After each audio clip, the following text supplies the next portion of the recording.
Hello student, this is नूतन चौहान। आज इस video में क्या करने वाले हैं, आज इस वीडियो में क्लास 10th का सिविक्स का चैप्टर फेडरलिज्म करने वाले हैं। ये चैप्टर आपको एक वीडियो में समझ में आ जाएगा, बहुत ही इजी चैप्टर है। ठीक है, करें शुरुआत।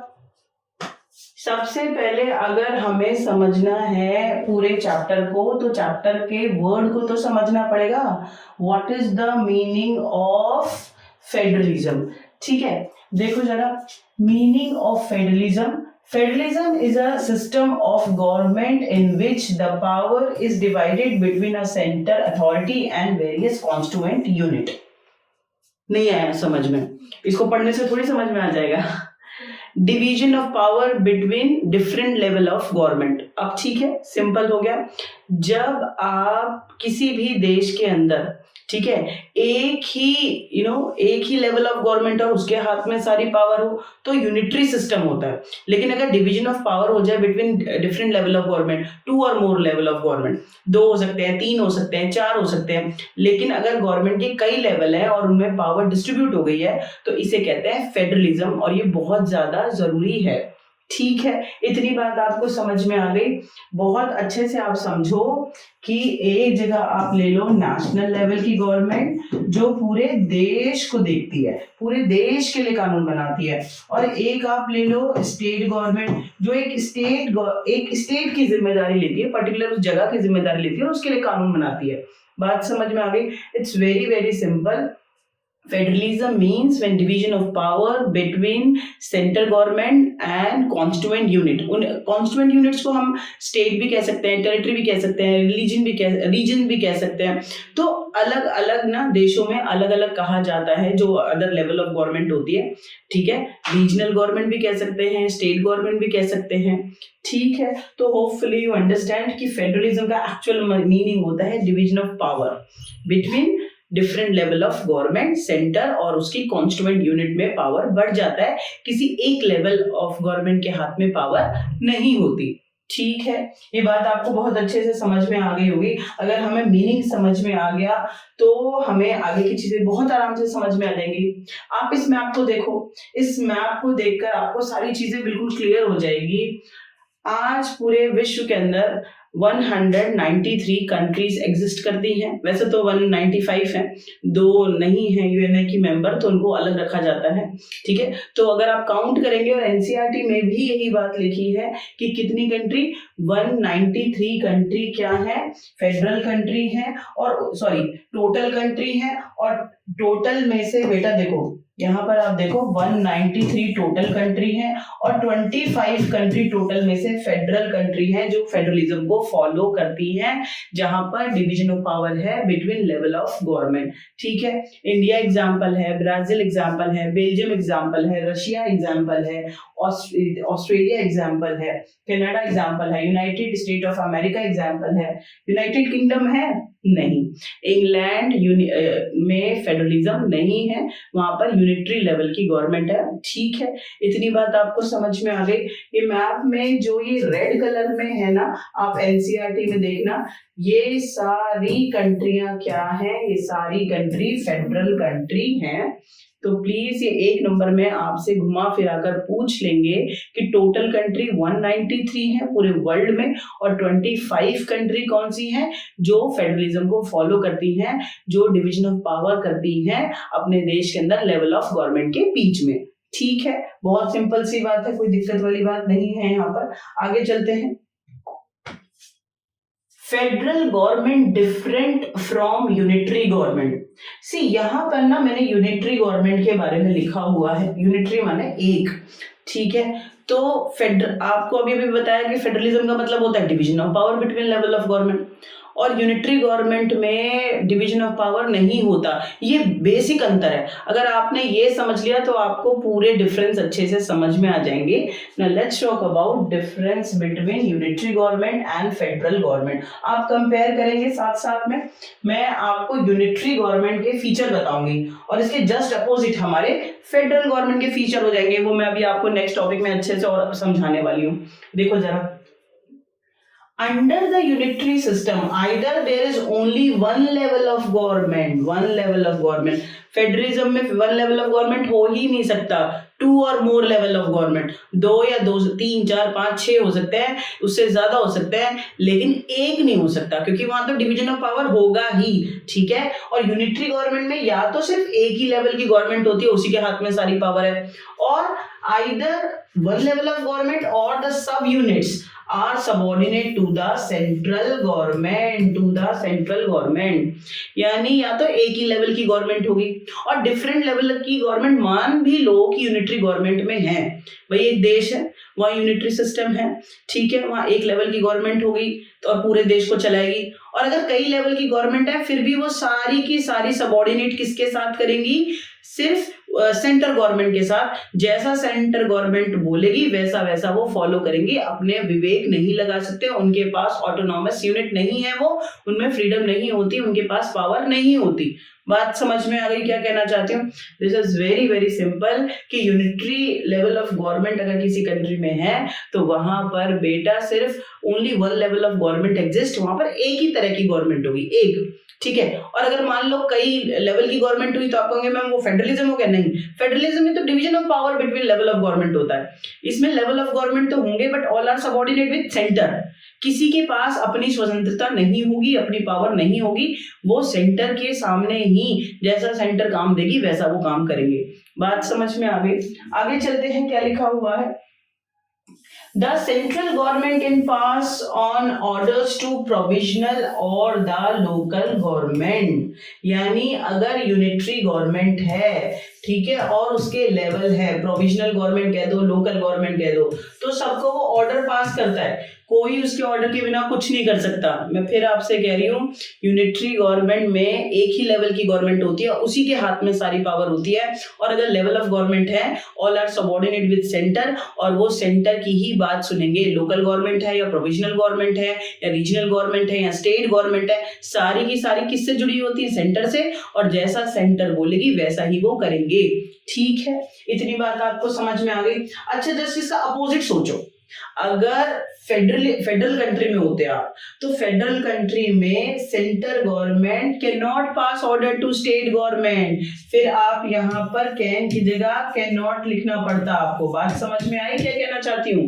कि अगर आप यूनिटरी गवर्नमेंट में हैं तब तो बेटा centre government have power to pass order to state government, provisional government और लोकल गवर्नमेंट, लेकिन अगर आप फेडरल कंट्री में जैसे कि इंडिया, तो state centre government can not order to state government, फिर नहीं दे सकते ऑर्डर, वो अलग अलग काम करते हैं क्योंकि डिवीजन ऑफ पावर हो चुका है, सेंटर का काम अलग है पूरे देश को चलाना, तो स्टेट का काम अलग है स्टेट को चलाना। बात समझ में आ गई?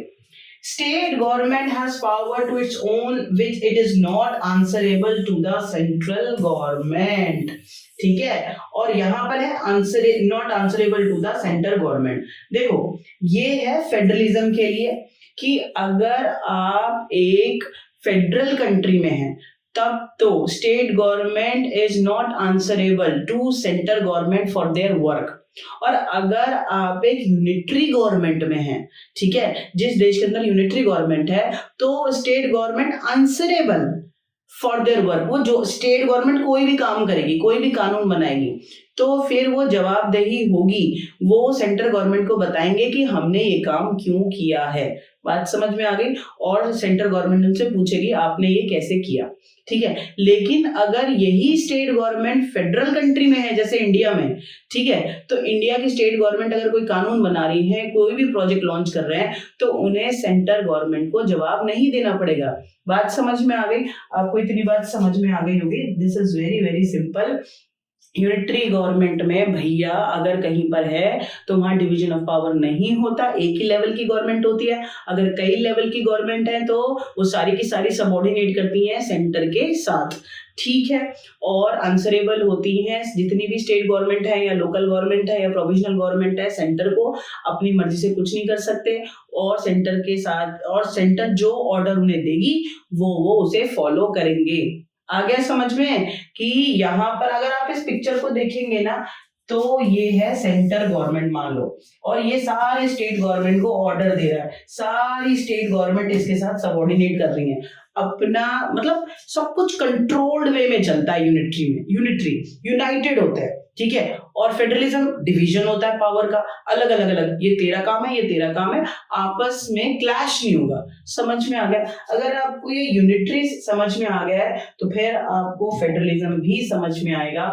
And it is very very important in 10th standard 5 number का क्वेश्चन आता है। आज आपको ये सीख के जाना ही है क्लास में से, की फीचर ऑफ फेडरलिज्म। एक स्टूडेंट के फीचर होते हैं ना, पढ़ना जरूरी है, स्कूल जाना जरूरी है, आपके प्रोजेक्ट्स हैं, आपको मतलब एक डिसिप्लिन वे लाइफ होती है। तो एक स्टूडेंट के क्या फीचर होते हैं, एक टीचर के क्या फीचर होते हैं, बस उसी तरीके से फेडरल कंट्री या फेडरलिज्म के क्या फीचर होते हैं।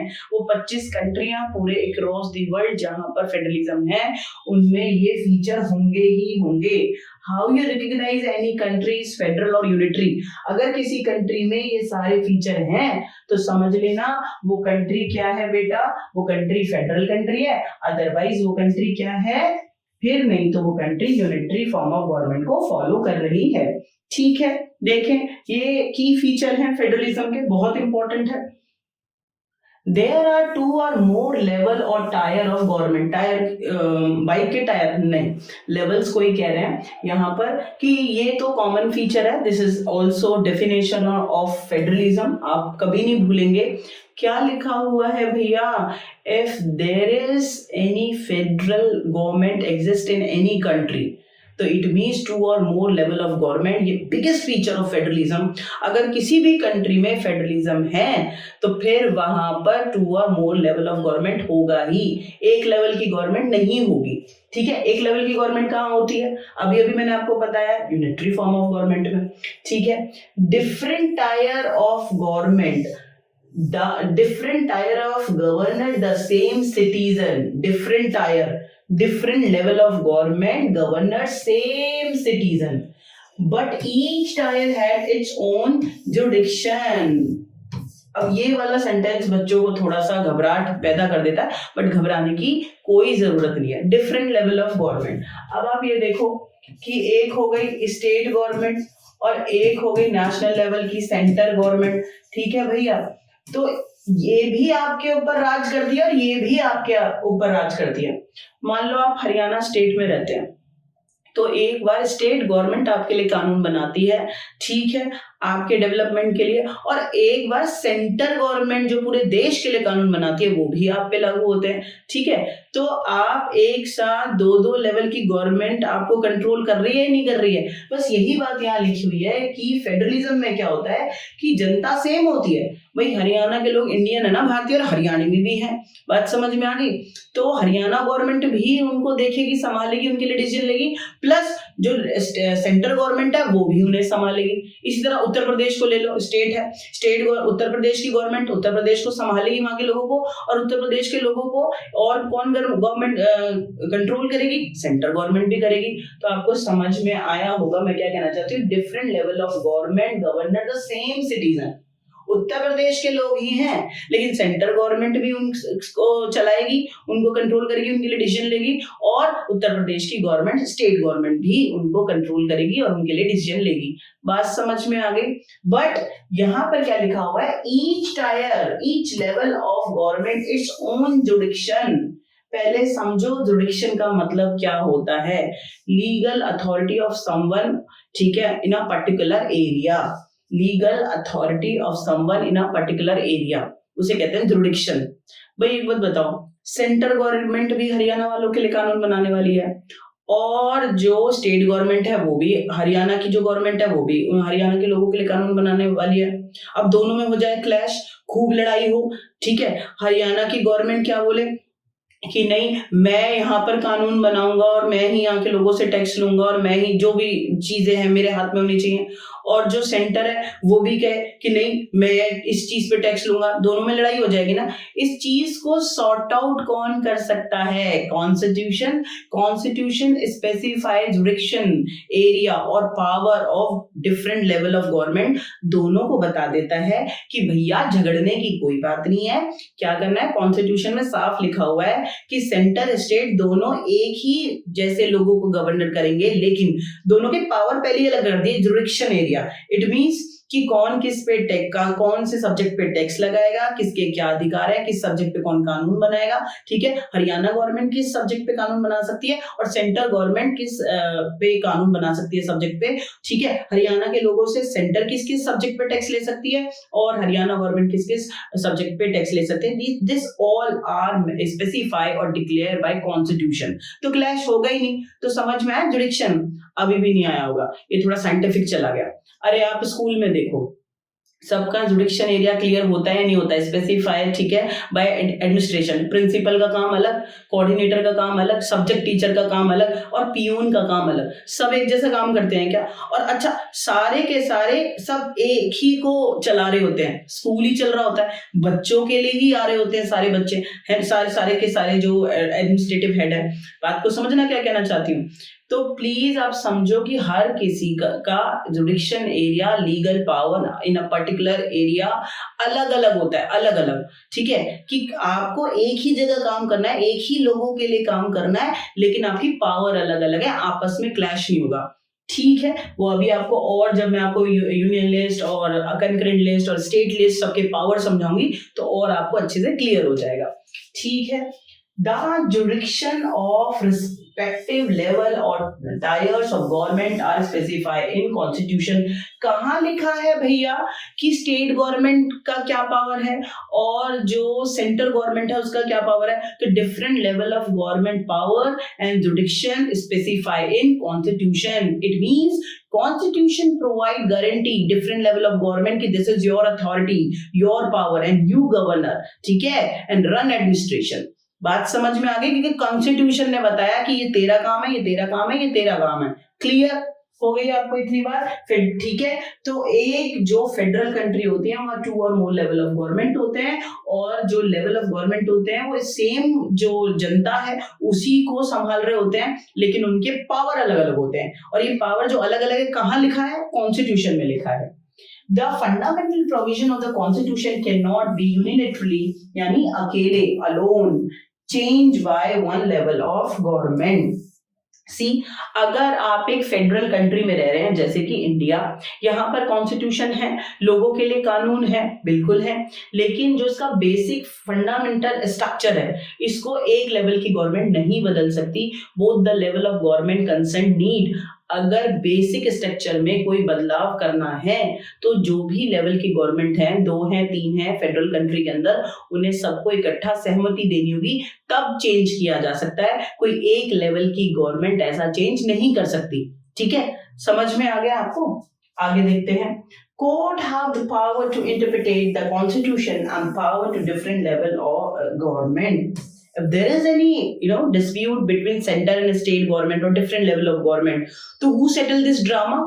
कोर्ट। तो कोर्ट बिहेव लाइक एम्पायर। ठीक है, जैसे कि क्रिकेट का मैच होता है और वहां पर अगर बॉलर ने बॉल डाली और जो, ठीक है, बॉलर तो कह रहा आउट हो गया, ठीक है, और जो बैट्समैन है वो कह रहा नहीं मैं तो नहीं आउट हुआ। तो इस बीच के क्लैश को कौन सॉर्ट आउट करता है? एम्पायर ना, मैच में, कि नहीं मेरे हिसाब से आउट है या नॉट आउट है। बस उसी तरीके से अगर स्टेट और सेंटर में किसी भी सब्जेक्ट को लेकर झगड़ा हो जाए, टैक्सेशन को लेकर, एडमिनिस्ट्रेशन को लेकर, लेजिस्लेचर पावर को लेकर, तो in this situation who behave like empire, of course umpire कौन बनेगा? कोर्ट। तो कोर्ट भी जो फेडरलिज्म है उसका एक इम्पॉर्टेंट पार्ट है। कोई भी कंट्री अगर फेडरल कंट्री है तो वहां पर कोर्ट जरूर होंगे और वो सेंटर और स्टेट के बीच में सारी चीजें मैनेज करते हैं, कॉन्स्टिट्यूशन को इंटरप्रिटेट करते हैं कि भाई सारे कानून ठीक से बने हैं या नहीं है, प्रोटेक्ट करते हैं लोगों को, उनके अधिकारों को। तो फेडरल कंट्री में कोर्ट होंगे या नहीं होंगे? कोर्ट्स बिल्कुल होंगे। बात समझ में आ गई? इतना आपको आया होगा। Sources of the revenue of each level of government, sources of revenue of each level government specify ensure it's financial autonomy. क्या होता है ये? सोर्सेस ऑफ रेवेन्यू, देखो एक होती है स्टेट गवर्नमेंट लाइक हरियाणा की गवर्नमेंट, एक है सेंटर जो पूरे देश को चलाएगी। भैया पैसे चलाएंगे तो पैसा भी चाहिए, है ना। अगर देश को चलाना है, सड़क बनानी है, हॉस्पिटल बनाना है, स्कूल बनाना है, कॉलेज बनाना है, पैसा तो चाहिए ना। अब सेंट्रल गवर्नमेंट को भी पैसा चाहिए और स्टेट गवर्नमेंट को भी चाहिए। भैया दोनों आपसे टैक्स लेंगे, income tax, water tax, electricity tax, ठीक है, और हाउस टैक्स, आपसे बहुत सारा टैक्स लेने वाले हैं। बट दोनों को पैसा चाहिए ना चलाने के लिए देश को। लेकिन दोनों में झगड़ा हो जाए, दोनों का वाटर टैक्स मैं लूंगा, दोनों का इनकम टैक्स मैं लूंगा, ठीक है, तो क्योंकि पैसा दोनों को चाहिए तो दोनों में झगड़ा हो जाएगा, ठीक है। तो रेवेन्यू कलेक्शन कौन कौन से सब्जेक्ट पे जनता से टैक्स लेगा, it is clearly specified in our constitution.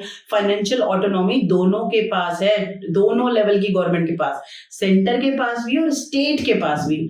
आया या नहीं आया, आज के बाद आपको बिल्कुल नहीं भूलना चाहिए। बहुत बहुत सिंपल है कि स्टेट और centre different level of government, उन्हें देश चलाना चाहिए पैसा, और पैसा वो आपसे ही लेंगे, एज अ टैक्स लेने वाले हैं। लेकिन दोनों में झगड़ा हो जाए, हर सब्जेक्ट पे हो गया मैं भी टैक्स लूंगा, हाउस टैक्स दोनों ही कहे, सेंटर भी कहे मैं लूंगा और स्टेट भी कहे मैं लूंगा, तो नहीं। कॉन्स्टिट्यूशन में लिखा है कि कौन किस तरीके से कौन से सब्जेक्ट पे आपसे टैक्स लेगा, तो दोनों अलग अलग कलेक्शन करते हैं आपसे टैक्सेस का, पैसे आते हैं और दोनों देश को चलाते हैं, आपके लिए डिसीजन लेते हैं, आपके लिए प्रोजेक्ट बनाते हैं। क्लियर, बिल्कुल आ जाना चाहिए, कोई दिक्कत वाली बात नहीं है। द फेडरल सिस्टम दस हैज ड्यूल ऑब्जेक्टिव।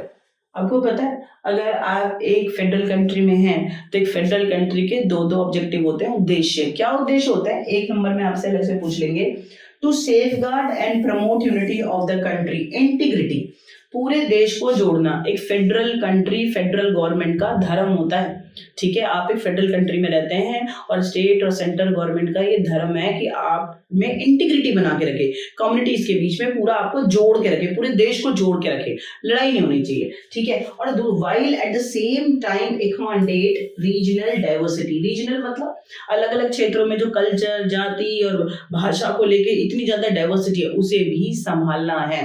बात समझ आ गई। These all are common feature of a federal country. If you live in a federal country, तो ये फीचर तो वहां होंगे ही।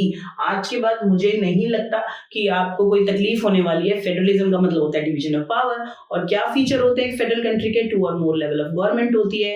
Every level of government have different जुडिक्शन, legislature अगर उन्हें कानून बनाना है, उनको टैक्सेशन टैक्स लेना है, ठीक है, एडमिनिस्ट्रेशन चलाना है, तो डिफरेंट लेवल ऑफ गवर्नमेंट का अलग अलग पावर होता है, अलग अलग, ठीक है। एंड इट इज क्लियर और specified in constitution. If there is any change fundamental structure of constitution, तो एक लेवल की गवर्नमेंट चेंज नहीं कर सकती। सारे लेवल की गवर्नमेंट जो है उन्हें अपना कंसेंट देना पड़ेगा, सहमति, जब ही जाके चेंज होगा। बात समझ में आ गई। ये और कोर्ट भी इंडिपेंडेंट होते हैं एक फेडरल कंट्री के अंदर। ये मैंने आपको बता दिया, सोर्स ऑफ रेवेन्यू दोनों आपसे टैक्स लेंगे, लेवल ऑफ गवर्नमेंट, ठीक है, जनता से, और आपके लिए डेवलपमेंट प्रोजेक्ट बनाएंगे। यहां से आपको समझ में आ जाएगा कि एक लेवल की गवर्नमेंट के हाथ में पावर नहीं होती। इसका जस्ट अपोजिट कर देंगे तो यूनिटरी गवर्नमेंट हो, एक ही लेवल की गवर्नमेंट होगी, वही आपसे टैक्स लेगी, ठीक है, इंडिपेंडेंट कोर्ट सिस्टम वहां पे नहीं होता। जस्ट इसका उल्टा हम रीड करना शुरू करें ना तो यूनिटरी गवर्नमेंट बन जाएगा। क्लियर, यहां तक आपको आ गया होगा, कोई दिक्कत वाली बात नहीं है। आगे चलते हैं, just 1 second. Type of federalism, अभी मैंने बताया कि फेडरलिज्म ना डिवीजन ऑफ पावर होता है, level of government in any country, ठीक है। अब फेडरलिज्म 2 टाइप का होता है, तो देखिए रूट्स ऑफ फेडरलिज्म 2 टाइप का होता है, एक होता है कमिंग टुगेदर, एक होता है होल्डिंग टुगेदर। और हमें ये भी जानना है कि इंडिया एक फेडरल कंट्री तो है, ये बात आपको पता है, आपने छोटी क्लासों में देख लिया। डिवीजन ऑफ पावर है, यहाँ पे लोकल गवर्नमेंट भी है, स्टेट गवर्नमेंट भी है, सेंट्रल गवर्नमेंट भी है, लेकिन हम होल्डिंग टुगेदर हैं फेडरेशन में या फिर कमिंग टुगेदर है, ये भी आज आपको जानने के लिए मिलेगा। जरा सुनना क्या लिखा हुआ है, कमिंग टुगेदर। कमिंग टुगेदर, अगर आपने शब्द को समझ लिया ना तो आपको डेफिनेशन समझ में आ जाएगी, कोई दिक्कत वाली बात नहीं है। कमिंग टुगेदर, एक कंट्री में जितने भी लेवल ऑफ गवर्नमेंट है ना, कमिंग टुगेदर, आपस में इकट्ठे होके दे मेक अ बिगर यूनिट। बात समझ आ गई। When different constituent unit, different level of government come together and make a bigger unit, this is known as coming together federation. एक ऐसी कंट्री, फेडरलिज्म तो है लेकिन जितनी भी लेवल की गवर्नमेंट वहां पर है वो सब इकट्ठा होकर एक बिगर यूनिट बना ले, तो उसको हम कहते हैं कमिंग टुगेदर फेडरेशन। आया, बिल्कुल आ जाना चाहिए, बहुत सिंपल सी बात है।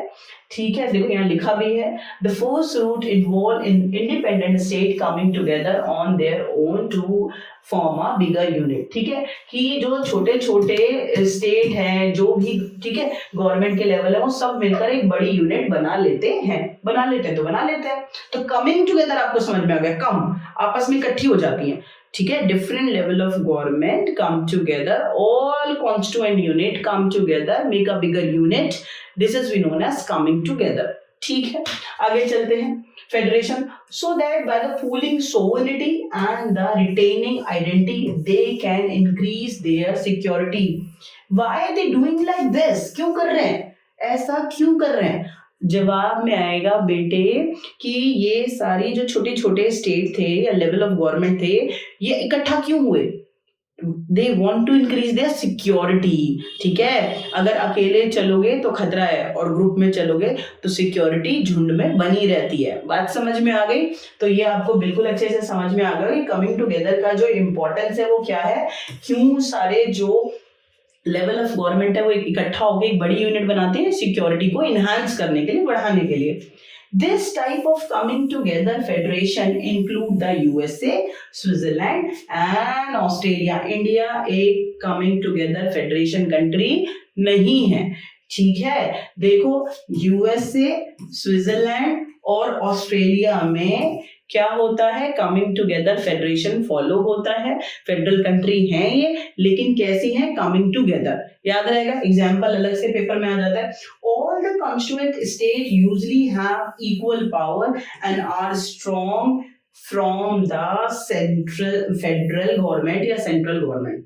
देख बेटे, इंडिया में तो ऐसा हो ही नहीं सकता। वो क्या कह रहे हैं, वो ये कह रहे हैं कि अगर कोई कंट्री कमिंग टुगेदर है तो जितनी भी स्टेट लेवल की गवर्नमेंट है या जो भी है कॉन्स्टिट्यूएंट यूनिट, जितनी भी लेवल की गवर्नमेंट है, उन सब में इक्वल पावर होगा। ओहो, इक्वल पावर होगा और उनमें ज्यादा पावर होगा।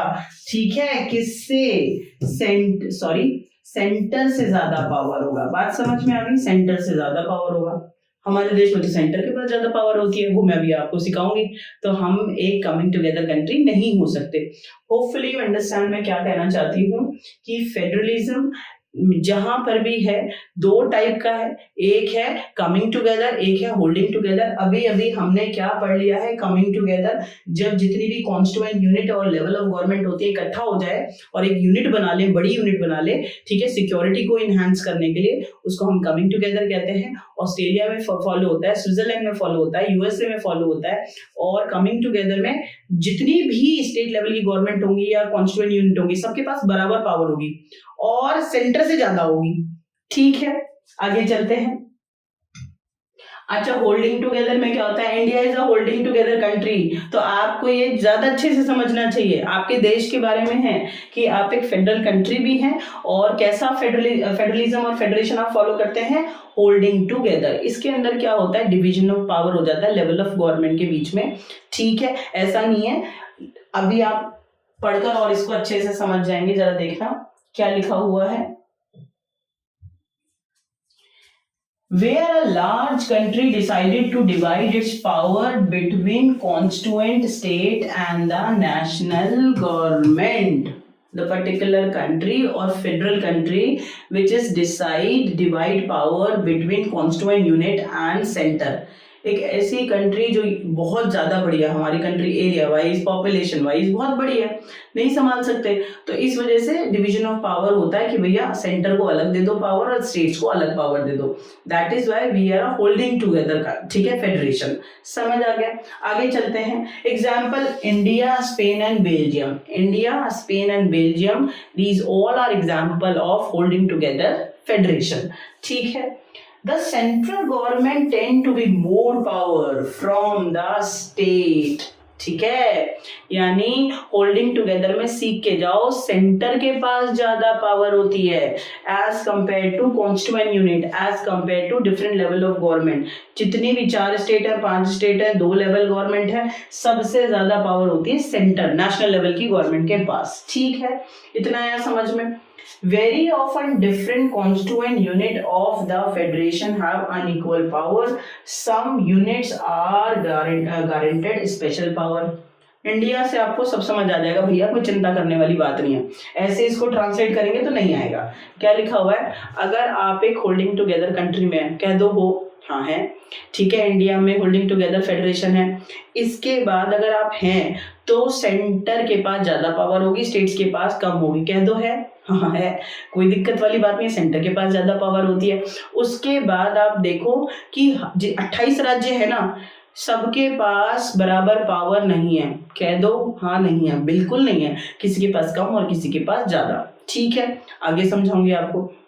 उसके बाद कह रहे हैं कि सम कॉन्स्टिट्यूएंट यूनिट और स्टेट एंजॉय स्पेशल पावर, कह दो हाँ बिल्कुल, आपके देश में कुछ ऐसे राज्य है, कुछ ऐसी टेरिटरीज हैं जो स्पेशल पावर और सिक्योरिटी एंजॉय करते हैं। वो अभी मैं जब प्रॉपर इंडिया आपको पढ़ाऊंगी तो कि इंडिया एक फेडरल कंट्री कैसे है, तो आपको ये सारी चीजें समझ में आ जाएंगी।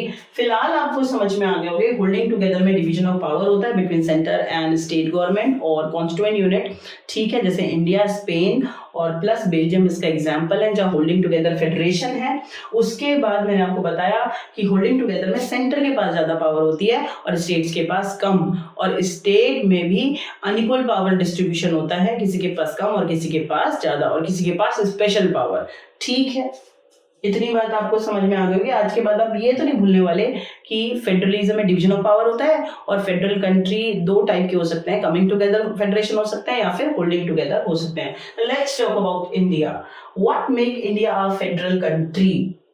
अब जो भी थोड़ी देर के लिए बोलूंगी इंडिया के बारे में बोलूंगी। हमने फेडरलिज्म का मीनिंग पढ़ा, हमने देखा कि federal country unitary form of government से अलग होती है, वो हमने जान लिया। कॉमन फीचर ऑफ फेडरलिज्म भी हमने पढ़ लिया, टाइप ऑफ फेडरलिज्म भी हमने पढ़ लिया। अब हमें जानना है what makes India a federal country, वो कौन सी चीजें हैं जो इंडिया को एक फेडरल कंट्री बना देती हैं। क्या आपको पता है हमारे संविधान में फेडरल वर्ड है ही नहीं, हम जब आजाद हुए तो हम एक फेडरल कंट्री थे ही नहीं। अगर हम फेडरल कंट्री नहीं हैं तो हमें किस नाम से पुकारा जाता है संविधान के अंदर? Union of state. India is a union of state, हम फेडरल कंट्री नहीं है। जब लिखा नहीं है तो कैसे है? देखो बेटा, आज अगर आपको ये बात समझ आ गई तो ठीक, नहीं तो फिर कभी नहीं समझ पाओगे। थोड़ा सा ध्यान से, दोज गो टू स्कूल, ठीक है, with uniform we known as a student, जो विद यूनिफॉर्म विद बैग और जा रहे हैं वो बच्चे स्टूडेंट है। But those read under street light at night, क्या वो बच्चा स्टूडेंट नहीं है? हाँ वो भी है। देखो सिद्धांतों से वो बच्चा स्टूडेंट है, यूनिफॉर्म या स्कूल और उसका रजिस्ट्रेशन गवर्नमेंट ने वो तो नहीं किया। बच्चे की लगन को छुड़ा पाए, बच्चा रात को ना स्ट्रीट लाइट में पढ़ रहा है तो तब भी तो वो बच्चा स्टूडेंट है। बस उसी तरीके से मैं आपको समझा रही हूँ कि जब देश आजाद हुआ, कॉन्स्टिट्यूशन बना, तो हमारे कॉन्स्टिट्यूशन में लिखा कि India is a union of state, राज्यों का संघ है, ये लिखा हुआ है, एक नंबर में आता है। बच्चा कह देते हैं हाँ फेडरल है, नहीं, फेडरलिज्म वर्ड लिखा नहीं है। तो फिर हम एक फेडरल कंट्री कैसे हैं? एग्जाम्पल में तो हम फेडरल कंट्री थे, क्योंकि बेटा प्रिंसिपल से जो जितने भी फीचर एक फेडरल कंट्री में होते हैं वो सारे फीचर हमारी कंट्री में है। That is why we strongly said that कि we are a federal country. आया या नहीं आया? बिल्कुल आ जाना चाहिए, कोई दिक्कत वाली बात नहीं है यार, सिंपल छोटी छोटी सी बातें लिखी हुई हैं। देखें क्या लिखा हुआ है यहाँ पर। अब मैं आपको इंडिया में जितने भी फीचर हैं कि वो एक फेडरल कंट्री कैसे है वो मैं आपके सामने रखूंगी। बच्चों को बड़ी समस्या हो जाती है, पेपर में आता है की फीचर ऑफ फेडरलिज्म, कि किसी भी फेडरल कंट्री के फीचर को मैं पहले समझाया मैंने आपको, और अब मैं समझा रही हूँ कि इंडिया के की फीचर कौन से हैं, इंडिया में ऐसी कौन सी चीजें हैं जिससे हम कह सकते हैं कि इंडिया एक फेडरल कंट्री है। क्योंकि यहाँ डिवीजन ऑफ पावर होता है, जो भी फीचर एक कॉमन कंट्री में होते हैं वो हमारे देश में है, वो सारे principle. That is why we said कि India is a federal country. देखो the constitution declare India is a union of state, एक नंबर में आता है। कॉन्स्टिट्यूशन ने कहा हम क्या है? Union of state. Although it did not use the word of federation, the India union is based on the principle of federalism. सिद्धांत ऐसे हैं हमारे देश में, ऐसे की फीचर एग्जिस्ट करते हैं जिसकी वजह से हम कहते हैं कि हम एक फेडरल कंट्री हैं। Actually it is not written in our constitution. Written क्या लिखा हुआ है? यूनियन ऑफ स्टेट, हम क्या है? राज्यों का संघ है, ठीक है। अब आगे देखते हैं। अब फीचर बता रही हूं मैं आपको। The constitution originally provided of 2 tier system of government, later the 3rd tier federalism was added the form of the panchayat and the municipality. क्या लिखा हुआ है? बहुत सिंपल सा लिखा हुआ है, जब देश आजाद हुआ that time period only 2 level of government exist in our country, central government और स्टेट गवर्नमेंट, ठीक है। और फिर क्या कह रहा है कि लेटर ऑन थोड़े बाद में 1990s के बाद जो थर्ड लेवल की गवर्नमेंट है जिसे हम लोकल गवर्नमेंट कहते हैं, वो भी हमारे क्या लेवल ऑफ गवर्नमेंट के अंदर जुड़ गई। तो याद रहेगा आपको। अब आप कहेंगे कि नहीं मैम लोकल गवर्नमेंट तो आजादी से पहले भी थी, आजादी के तुरंत बाद भी थी, तो आप कैसे कह रहे हो कि मैम 2 लेवल की गवर्नमेंट थी? बेटे अब ध्यान से सुनना, when India got independent ना that time period actually 2 level of government exist, ठीक है। एक थी सेंटर और एक थी स्टेट, और लोकल गवर्नमेंट थी बट उसके पास ऑटोनॉमस पावर नहीं थी, इंडिपेंडेंट नहीं थी, ठीक है। जो स्टेट गवर्नमेंट है वो कंट्रोल करते थे लोकल गवर्नमेंट को, उनके लिए डिसीजन लेते थे, उनके लिए रेवेन्यू, भाई कहाँ सड़क बनानी है, कैसे करना है, तो सेंटर और स्टेट के कंट्रोल में लोकल गवर्नमेंट थी, इसलिए उसको काउंट नहीं करते। बात समझ में आ गई? ठीक है। आज के बाद आप ये मत बिल्कुल नहीं भूलेंगे कि जब देश आजाद हुआ तो 2 लेवल थे या 3? 2। और बाद में 1990s के बाद कॉन्स्टिट्यूशन में अमेंडमेंट हुआ, सुप्रीम कोर्ट ने बोला कि state share some power, centre and state share some power with local government, की लोकल गवर्नमेंट को भी कुछ पावर इंडिपेंडेंट देनी पड़ेगी। तब तीसरा टायर है इंडिपेंडेंट बना है, तब से हम कहते हैं 3 लेवल ऑफ गवर्नमेंट। बात समझ में आ गई आपको? ठीक है, आगे चलते हैं। तो डिवीजन ऑफ पावर हो गया। शुरू में हमने क्या देखा था कि फेडरलिज्म में क्या होता है, division of power between level of government. तो हमारे यहाँ तो 3 टायर बन गए, 3 लेवल की गवर्नमेंट बन गई, इसलिए हम क्या है, एक फेडरल कंट्री है। आगे चलते हैं दूसरे पॉइंट पे। The Constitution clearly provided a threefold distribution of legislative power between union माने सेंट्रल गवर्नमेंट या नेशनल गवर्नमेंट और state government. Thus it contained the 3 list। देखो मैंने आपको कहा कि सेंटर भी आपके लिए कानून बनाती है और स्टेट गवर्नमेंट जो 28 राज्य अपने अपने राज्यों में कानून बनाते हैं, ठीक है। लेकिन झगड़ा हो गया कानून बनाने में। तो सेंटर कहे कि मैं सारी चीजों पे कानून बनाऊंगा और स्टेट गवर्नमेंट कहे मैं कानून बनाऊंगा, तो तब इस सिचुएशन में हम क्या करेंगे? तो कह रहे हैं कि डरने वाली बात नहीं है, इस चीज का इंतजाम पहले ही हो गया है। कॉन्स्टिट्यूशन में 3 fold of list of power distribution between centre and state, पहले से ही 3 लिस्टें डाली हैं, चौथी लिस्ट अभी ऐड हुई थी जिसे रेसिडुअल लिस्ट कहते हैं। तो 4 लिस्ट हो गई है कि भैया झगड़ना नहीं है। इन लिस्टों में ना सब्जेक्ट लिखे हुए हैं, साफ लिखा हुआ है, इस सब्जेक्ट पे सेंटर कानून बनाएगी, इस सब्जेक्ट के ऊपर स्टेट बनाएगी, और फलाना सब्जेक्ट पे दोनों मिलकर कानून बनाएंगे। हैव अ लुक कि किस पे कौन कानून बनाएगा। तो पावर डिस्ट्रीब्यूशन होता है ना फेडरलिज्म में, हमारे देश में है, that's why we are federal. देखो क्या लिखा हुआ है, यूनियन लिस्ट, ठीक है। कॉन्स्टिट्यूशन में यूनियन लिस्ट है, उसमें जितने भी सब्जेक्ट हैं उस पे सिर्फ सेंट्रल गवर्नमेंट को कानून बनाने का अधिकार है। Defence of country, foreign affair, banking, communication, currency, these all are subject. इन सब्जेक्ट के ऊपर, करेंसी के ऊपर, बैंकिंग के ऊपर, कम्युनिकेशन के ऊपर, डिफेंस के ऊपर, टेररिज्म के ऊपर सिर्फ किसको कानून बनाने का अधिकार है? सेंट्रल गवर्नमेंट को। और यूनियन लिस्ट में ये सारे सब्जेक्ट मौजूद है।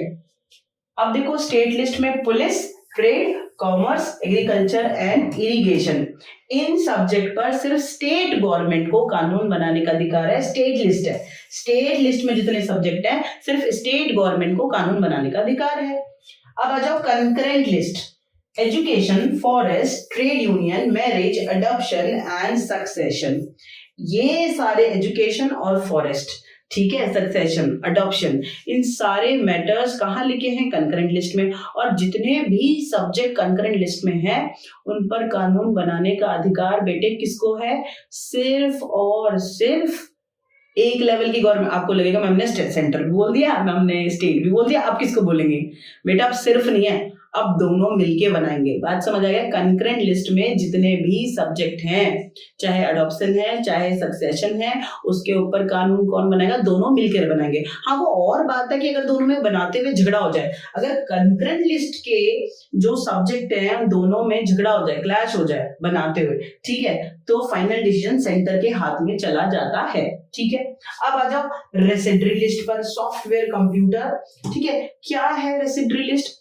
देख बेटा, जब आजाद हुआ देश और कॉन्स्टिट्यूशन बना, ठीक है, 1950 में, तो उस टाइम पर सिर्फ 3 लिस्टें इंक्लूड हुई कि भाई ये सब्जेक्ट है और इन पर ये स्टेट और सेंटर कानून बनाएगी। लेकिन क्या आप दिमाग लगा के बताओ, दैट टाइम कंप्यूटर था? कंप्यूटर तो अब इन्वेंट हुआ रिसेंट ईयर्स में, अभी के 50 सालों में। और फिर अभी जो कंप्यूटर है और सोशल मीडिया प्लेटफॉर्म है, तो आपको पता है कंप्यूटर सॉफ्टवेयर से कितना क्राइम होता है, पैसे निकाल लेते हैं, चोरी होता है, ठीक है, हरास करते हैं लोगों को मेंटली, है ना। तो क्राइम भी है अब सॉफ्टवेयर से रिलेटेड। तो अब इससे रिलेटेड का ये नया मुद्दा है। तो जितने भी नए मुद्दे जो इन तीनों लिस्टों में नहीं है, यूनियन लिस्ट में, स्टेट लिस्ट में और कंकरेंट लिस्ट में जो मुद्दे नहीं है, जो नए मुद्दे हैं, वो किस में चले जाते हैं? रेसिडरी लिस्ट में चले जाते हैं, जैसे सॉफ्टवेयर, कंप्यूटर। और ऐसे मुद्दों पर कानून कौन बनाता है? Central government. अब आप दिमाग लगाओ, मेरे समझाने की जरूरत नहीं है। देखो जरा, यूनियन लिस्ट के जितने सब्जेक्ट हैं उस पे कौन कानून बनाता है? सेंटर। रेसिडरी लिस्ट के जितने सब्जेक्ट हैं उस पे कौन कानून बनाता है? सेंटर। कंकरेंट लिस्ट में दोनों बनाते हैं, लेकिन झगड़ा हो जाए तो सेंटर। तो 3 लिस्टों पे तो सेंटर पे पावर आ गई, सिर्फ स्टेट लिस्ट है, इन सब्जेक्ट पर सिर्फ स्टेट कानून बनाती है। तो हुई ना सेंटर के पास ज्यादा पावर, हुए ना holding together federation. Holding together में यही तो होता है, सेंटर के पास ज्यादा पावर। तो हाँ, है सेंटर के पास ज्यादा पावर। ठीक है, तो ये 2 टॉपिक आपको समझ में होंगे। डिवीजन ऑफ पावर हुआ है, लेवल ऑफ गवर्नमेंट है हमारे, और distribution of power list constitution में है। हियर इट इज, किस मुद्दे पर कौन कानून बनाएगा, मैंने आपको अच्छे से समझा दिया, आपको कोई दिक्कत नहीं होनी चाहिए। चलो आगे चलते हैं, क्या लिखा हुआ है? What makes India a federal country? This topic is continue. अभी हमने 2 पॉइंट पढ़े हैं, अब अभी हम तीसरा पॉइंट पढ़ रहे हैं। क्या लिखा हुआ है? Some state enjoy special status. India एक होल्डिंग टुगेदर फेडरेशन है, तो भैया कुछ स्टेट्स के पास पावर ज्यादा होगा। इस ईस्ट की जो स्टेट्स है उनके पास ज्यादा पावर है। अब आपको सुनने में बुरा लगेगा, क्यों मैडम, क्यों? स्टेट के जो स्टेट्स है उन जो ईस्ट की जो स्टेट है उनके पास ज्यादा पावर क्यों है? क्योंकि बेटा वहां पर कुछ कल्चर माइनॉरिटीज में है, जनसंख्या कम है, और वहां की जो कम्युनिटीज है लोगों की, उनके कल्चर अलग है, ठीक है, और वो माइनॉरिटी में है। अगर बेटा उन्हें स्पेशल पावर नहीं दी तो गायब हो जाएंगे। आप वाइल्ड लाइफ सेंचुरी पढ़ते हैं ना, क्यों जो जानवरों के लिए प्रोटेक्शन लॉ क्यों बनाया? जो जनसंख्या में कम जानवर हैं या प्लांट हैं या ह्यूमन हैं, तो कम्युनिटीज हैं, तो उनके लिए, उनके प्रोटेक्शन के लिए कानून बनाने पड़ते हैं, उन्हें स्पेशल पावर देनी पड़ती है, ठीक है, चाहे वो लोअर कास्ट है, चाहे ट्राइब्स हैं, चाहे शेड्यूल कास्ट है। क्यों देते हैं? क्योंकि बेटा वो बिल्कुल ही गायब ना हो जाए, दबते दबते खत्म ही ना हो जाए उनका अस्तित्व, कि उन्हें भी पावर दी जाती है। बात समझ में आई क्या कहना चाहती हूँ? तो जो ईस्ट में स्टेट्स हैं, जैसे अरुणाचल प्रदेश, नागालैंड, उनको स्पेशल पावर दी गई है। क्यों दी गई है? ताकि जो उनका कल्चर है उसको ना प्रोटेक्ट किया जा सके, खत्म ना हो जाए, ठीक है। देखिए जरा, Some state enjoy special power. States such as Assam, Nagaland, Arunachal Pradesh और मिजोरम, 1 नंबर के लिए याद रखना, enjoy special power under the certain provision of Constitution, Article 371 paper में आ जाता है। कैसे इनको स्पेशल पावर मिली हुई? कॉन्स्टिट्यूशन में आर्टिकल 371 में लिखा हुआ है कि इनको स्पेशल पावर मिलेगी। कैसे मिलेगी? मैं बताती हूँ आपको कैसे मिलेगी। कि ये छोले भटूरे ज्यादा खाना खाएंगे, नाचेंगे, गाएंगे? नहीं बेटा, कि देखो जो ज्यादा जनसंख्या में है, ठीक है, जाट है, गुर्जर है, हिंदू की और सारी कम्युनिटीज हैं, ब्राह्मण है, ठीक है, तो वो लोग इनके कल्चर से अगर मिक्स होंगे तो इनके मिंगल होने के बाद इनके कल्चर को हो जाएगा खतरा, बहुत थोड़ा सा है ना। तो उसको बचाए रखने के लिए गवर्नमेंट ने नियम बनाया। आर्टिकल 371 में साफ लिखा हुआ है कि आप ट्रेवलिंग पर्पज से वहां पे जा सकते हैं, बट वहां की जमीन को खरीद नहीं सकते, वहां आप रह नहीं सकते। बात समझ में आ गई? तो वो बचे रहेंगे, उनका जो अलग से कल्चर है वो प्रोटेक्टेड रहेगा। अगर वहां पे बिहारी को भी कह दो जाने के लिए बिहार से, और उत्तर प्रदेश को भी कह दो, झारखंडी को भी कह दो, तो वहां तो हलवा बन जाएगा, सारा मिक्स हो जाएगा, है ना। तो थोड़े से लोग हैं तो खत्म कर हो जाएगा उनका अस्तित्व। तो उसे बचाने के लिए बोला हुआ है कि इंडिजीनियस पीपल, जो वहीं के लोग हैं, अरुणाचल प्रदेश के, नागालैंड के लोग, ठीक है, उन्हें जॉब में रिजर्वेशन भी मिलेगा, उनको प्रेफरेंस मिलेगी कि जॉब पहले उन्हीं को मिलेंगी वहां पर, ठीक है, गवर्नमेंट जॉब। और प्लस कि वहां पर जो दूसरे स्टेट के लोग हैं वहां पे आप घूमने जा सकते हैं, वहां पे आप जमीन नहीं खरीद सकते। बात समझ में आ गई? आपको आया होगा। अब हम 4th फीचर देख लेते हैं। Any change to structure of the constitution has to the first, ठीक है, decide in both the houses of the parliament with at least 2/3 majority, then ratified by the legislature of at least half of the total state. Oops, कितना बड़ा procedure है। आपके देश में constitution है, centre और स्टेट को पहले से ही पावर अलग अलग करके बांट दिया, सब कुछ लिख दिया है। अगर इसके फंडामेंटल स्ट्रक्चर में कुछ चेंज करना है तो it is a huge procedure, बहुत बड़ा प्रोसीजर। ऐसा नहीं है सेंटर को रातों रात कुछ जुनून आया और वो कुछ भी चेंज कर देगा, नहीं। अगर आपको फंडामेंटल स्ट्रक्चर ऑफ कॉन्स्टिट्यूशन में कुछ बदलाव करने हैं तो बेटा सेंटर जो पार्लियामेंट के दोनों हाउस है, लोकसभा और राज्यसभा, दोनों को उस बिल को पास करना पड़ेगा 2/3 मेजोरिटी से। पास हो तब भी नहीं होगा, तब भी नहीं बनेगा। फिर उसके बाद रेटिफाइड करने के लिए, सहमति के लिए राज्यों के पास जाएगा, और 28 राज्य हैं, कम से कम आधे राज्य को, एटलीस्ट हाफ, आधे राज्य को सहमति देनी पड़ेगी, जब जाके वो कानून अमेंड हो सकता है। आई बात समझ में? कितना तरीके से, जैसे मैंने आपको कॉमन फीचर ऑफ फेडरलिज्म में बताया था ना कि alone a level of government can not change fundamental structure of constitution. एक फेडरल कंट्री में एक लेवल की गवर्नमेंट फंडामेंटल स्ट्रक्चर कॉन्स्टिट्यूशन का नहीं बदल सकती। तब बदलेगा जब both the level of government consent, अगर हर लेवल की गवर्नमेंट सहमति देती है। बस उसी तरीके से हमारे देश में फंडामेंटल स्ट्रक्चर कॉन्स्टिट्यूशन का नहीं बदल सकता, डिस्ट्रीब्यूशन ऑफ पावर नहीं बदल सकते। हाँ, बदल सकते हैं, उसका प्रोसीजर है 2/3 मेजोरिटी से बोथ द हाउसेस पार्लियामेंट में वो बिल को पास करना पड़ेगा, प्लस 28 में से आधे राज्यों को उस बिल को रेटिफाइड करना पड़ेगा, सहमति देनी पड़ेगी, तब जाके वो कानून बनेगा या आपके कॉन्स्टिट्यूशन में अमेंडमेंट होगा। ठीक है, आपको ये बात समझ में आ गई होगी। In case of any dispute about the division of the power, the high court and the supreme court make a decision. आ गई वही बात, जैसे एक फेडरल कंट्री में कॉमन फीचर में मैंने आपको बताया था कि कोर्ट, अगर सुप्रीम कोर्ट जो सेंटर गवर्नमेंट है या फिर स्टेट गवर्नमेंट है, उनमें झगड़ा हो जाए तो फिर फाइनल डिसीजन कौन लेता है? तो कहते हैं कोर्ट दोनों के जो झगड़ा होता है उसको सेटल कर देते हैं।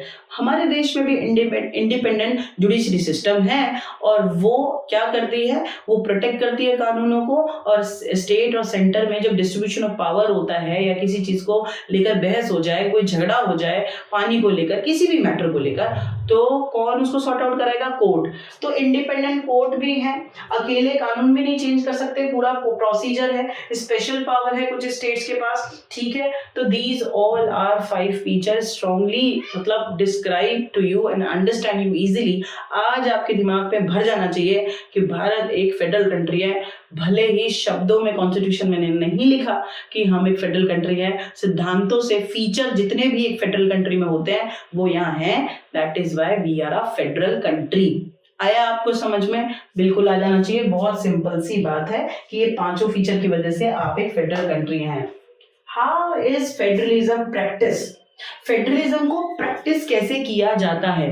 ठीक है, इट मीन जब देश आजाद हुआ उसके बाद आपके देश में, देखो फेडरलिज्म को प्रैक्टिस का मतलब क्या हुआ कि डिवीजन ऑफ पावर, कि देखें अब आपके देश में डिवीजन ऑफ पावर होता है तो मैं 3 टॉपिक पढ़ाऊंगी आपको, linguistic state, language policy and centre and state relation. कि जब देश आजाद हुआ तो ये तीनों चैलेंजेस थे और इनको कैसे सॉर्ट आउट किया गया? डिवीजन ऑफ पावर कर। सिंपल सी बात है।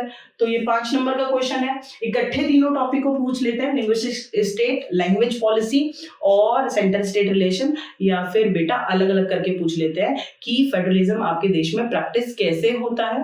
Have a look. अभी हम पढ़ेंगे लिंग्विस्टिक स्टेट। कितना सिंपल सा लिखा है, देखो। When we got independent, Britishers left our country and all the state boundaries vanished. जो उन्होंने प्रोविजन और स्टेट बनाए हुए थे वो तो हमने खत्म कर दिए। And now this is the biggest first challenge in front of us, a newly federal country India, कि how we make our boundary of state, हम राज्य बांटे कैसे। तो फिर सोल्यूशन निकला on the basis of language, कि भाषा के आधार पर जो मेजोरिटी में अगर किसी जगह पर बहुत ज्यादा एक ही भाषा के लोग रह रहे हैं तो उसे स्टेट बना दो। सोल्यूशन मिल गया, चैलेंज था। ठीक है, देखें बहुत ही सिंपल है कि 1947 के बाद, देश में आजादी के बाद क्या हुआ बेटा, The boundaries of the several old state India were changed in the order to create a new state. अब अंग्रेज चले गए, जो अंग्रेजों ने जो सेटलमेंट किए हुए थे वो तो हमने वो स्टेट खत्म हो गई, अब नई स्टेट बननी है। तो कैसे बनी? This was done to ensure that people who spoke the same language lived in a same state. कैसे बनी state? After independent, this is the first federal test, ठीक है, federal newly federal country India. इसके सामने एक test था कि भैया अंग्रेज चले गए, राज्यों को कैसे बांटें, डिवीजन ऑफ पावर कैसे करें। तो टिक टिक हमारे लीडर्स ने दिमाग लगाया और बहुत अच्छा दिमाग लगाया कि भैया एक भाषा बोलने वाले ज्यादातर जहां रह रहे हैं उसे एक राज्य घोषित कर दो। हो गया। Some states were created not on the basis of the language but recognized difference based of culture, ethnicity and geography. अच्छा, ज्यादातर राज्य तो आपके देश में भाषा के आधार पे बटे हुए हैं, लेकिन कुछ राज्य बेटा भाषा के आधार पर नहीं बटे। तो फिर किस आधार पे बटे हैं? हाँ, तो वो देख लेते हैं। कल्चर के आधार पर, अगर कुछ लोगों का कुछ स्पेशल कल्चर है, एथनिसिटी के हिसाब से और ज्योग्राफी के हिसाब से भी स्टेट्स को बांटा गया है। फाइन एग्जाम्पल आपको पढ़ लेना चाहिए, झारखंड, उत्तराखंड और नागालैंड। ये भाषा के आधार से नहीं, कल्चर और ज्योग्राफिकल फीचर इसके बहुत अलग हैं, डिस्टिंक्टिव हैं, इसीलिए इनको अलग से बांटा गया है। ठीक है, तो आज के बाद आप दिमाग अपना खोल कर याद करो कि डिवीजन ऑफ पावर में एक चैलेंज हमारे सामने रहा कि राज्यों को कैसे बांटे। तो हमने कैसे सोल्यूशन निकाला? भाषा के आधार पर राज्यों को बांट दिया। हाँ, कुछ राज्य है भाषा के आधार पर नहीं, कल्चर, एथनिसिटी और ज्योग्राफी के हिसाब से बटे हैं, जैसे नागालैंड, उत्तराखंड और झारखंड। अब मैं आपको एक चीज बता देती हूँ, सब national leader fear that it would lead to the disintegration in country. Disintegration, टूट जाएगा, बढ़ जाएगा। इंटीग्रेशन माने जुड़ना और डिसइंटीग्रेशन माने टूटना।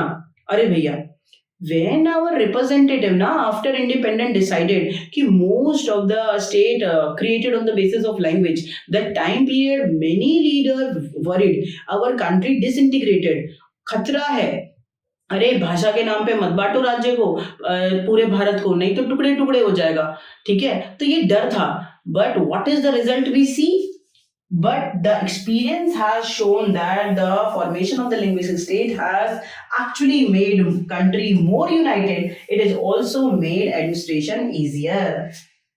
देखो, मैं आपको कहूं कि रात को मत पढ़ा करो, आप फेल हो जाओगे, और रात में पढ़ने वाली टॉप मार जाए तब। तो मेरा डर था कि शायद रात को पढ़ने से डिस्टरबेंस हो आपकी नींद में, बट आपने कमाल कर दिया, रात को पढ़कर भी आपके बहुत अच्छे नंबर आ गए। ठीक है, तो बस मैं वही बात कह रही हूँ कि जब ये एक्सपेरिमेंट हो रहा था कि डिवीजन ऑफ पावर कैसे करें, राज्यों को कैसे बांटे, ठीक है, भारत के अंदर, तो डिसाइड हुआ कि भाषा के आधार पर। लेकिन जो कुछ लीडर हैं और वर्ल्ड में कुछ कंट्रीज हैं, वो कह रहे थे कि देखना भारत के टुकड़े टुकड़े हो जाएंगे, बट एक्सपेरिमेंट सक्सेसफुल रहा और जो हमारा देश है भाषा के आधार पर बढ़कर और ज्यादा यूनाइटेड हो गया और जो हमारा एडमिनिस्ट्रेशन है बहुत अच्छे से चलता है। समझ में आ गया ये लिंग्विस्टिक स्टेट्स हैं, कैसे इस चैलेंज को ठीक किया गया। Let's talk about language policy. This is another challenge when we got independent कि भैया कौन सी भाषा को नेशनल लैंग्वेज का दर्जा दिया जाए। तो एनसीईआरटी में साफ लिखा हुआ है कि बाकी अगर किसी को एक को हम ज़्यादा पावर दे देते, किसी को ज़्यादा रेपुटेशन दे देते, भाषा को नेशनल लैंग्वेज घोषित कर देते, तो बाकी को तो सप्रेस फील करते। तो that is why no one language declare as a national language. Hindi declare as a official language and other 21 languages, ठीक है, वर्नाकुलर लैंग्वेजेस, तमिल, तेलुगु, उड़िया, कन्नड़, मलयालम, ठीक है, declare as a scheduled language in our country. तो total 22 scheduled language हमारे देश के अंदर है, हिंदी इंक्लूडिंग हिंदी, और 21 और है, तो टोटल हो गई 22।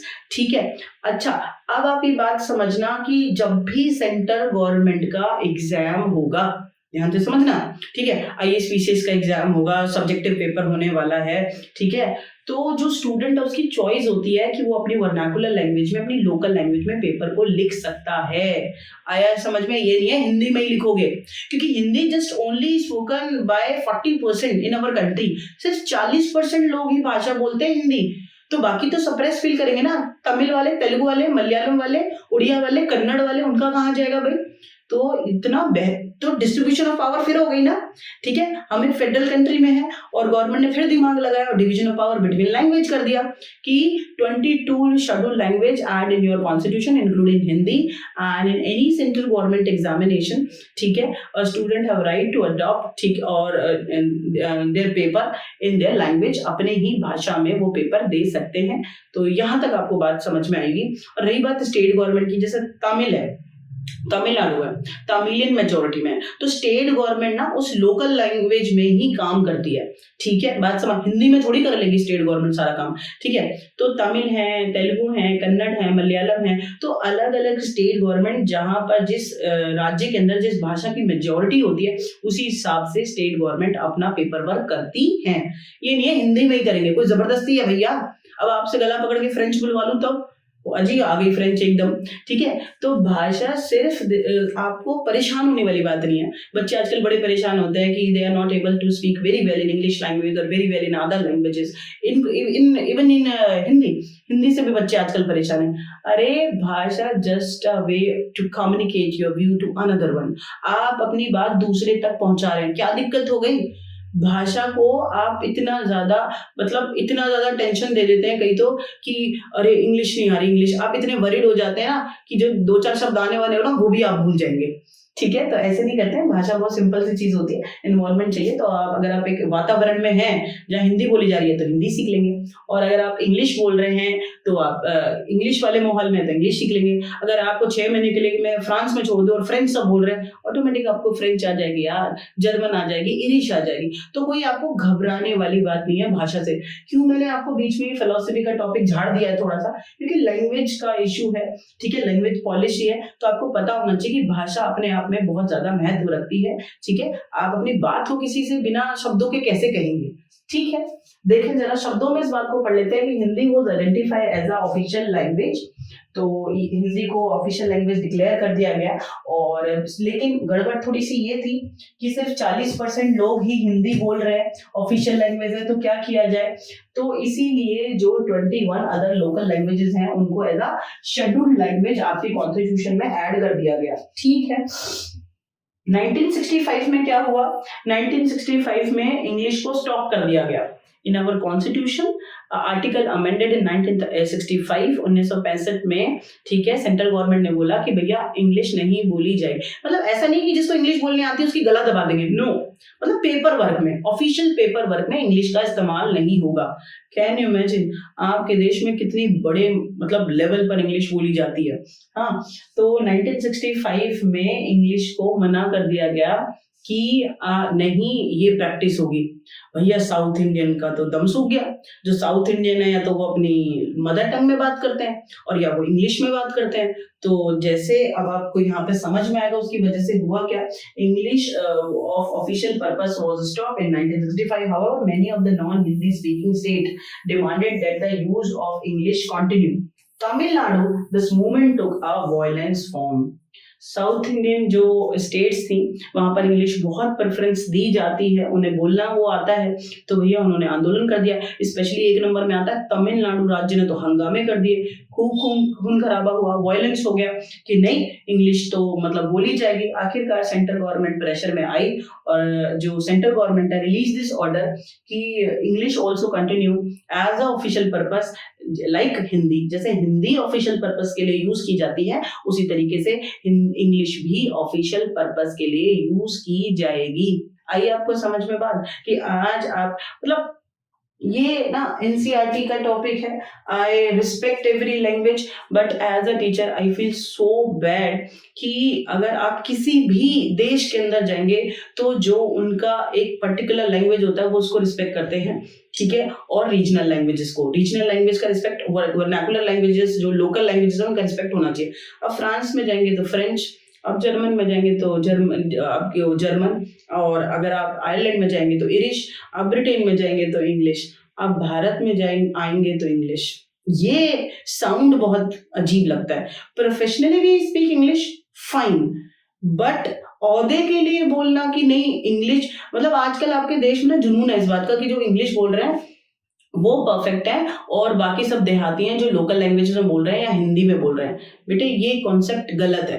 प्रोफेशनली आज आपके जड़ों में बैठा दिया गया। सोचो अगर 1965 में ये फाइट जीत जाते तो आपके देश में इंग्लिश का कोई मुद्दा ही नहीं रहता था और वो हट जाता। खैर, और वो सब ये कंट्रोवर्शियल टॉपिक है, इनके ऊपर नहीं जाएंगे। फिलहाल आज आपको ये बात मेरी समझ में आ गई होगी कि कैसे लैंग्वेज का जो इशू था उसको कैसे डिवाइड किया गया, पावर को ठीक किया गया। ठीक है, हिंदी के साथ जो अदर लैंग्वेजेस हैं 21 उनको शेड्यूल्ड लैंग्वेज इंक्लूड किया गया कि जो लोकल लैंग्वेज है उनकी भी इंपॉर्टेंस है। प्लस इंग्लिश को लेके ड्रामा हुआ तो सेंट्रल गवर्नमेंट ने बोला कि भाई इंग्लिश को भी एज अ ऑफिशियल कंटिन्यू कर दो भारत के अंदर। ठीक है, और आज तो बस इंग्लिश का ही बोलबाला है। खैर, center and state relation. Now let's talk about this is the biggest challenge in front of newly federal country or democratic country India. देश आजाद तो हो गया, अंग्रेज तो भग गए, अब क्या करें? सेंटर और स्टेट में डिवीजन ऑफ पावर होना था। ठीक है, यहाँ डिक्टेटर गवर्नमेंट तो बनने नहीं वाली, तो पावर किसके हाथ में ज्यादा रखें? तो ये थोड़ा सा चैलेंज रहा।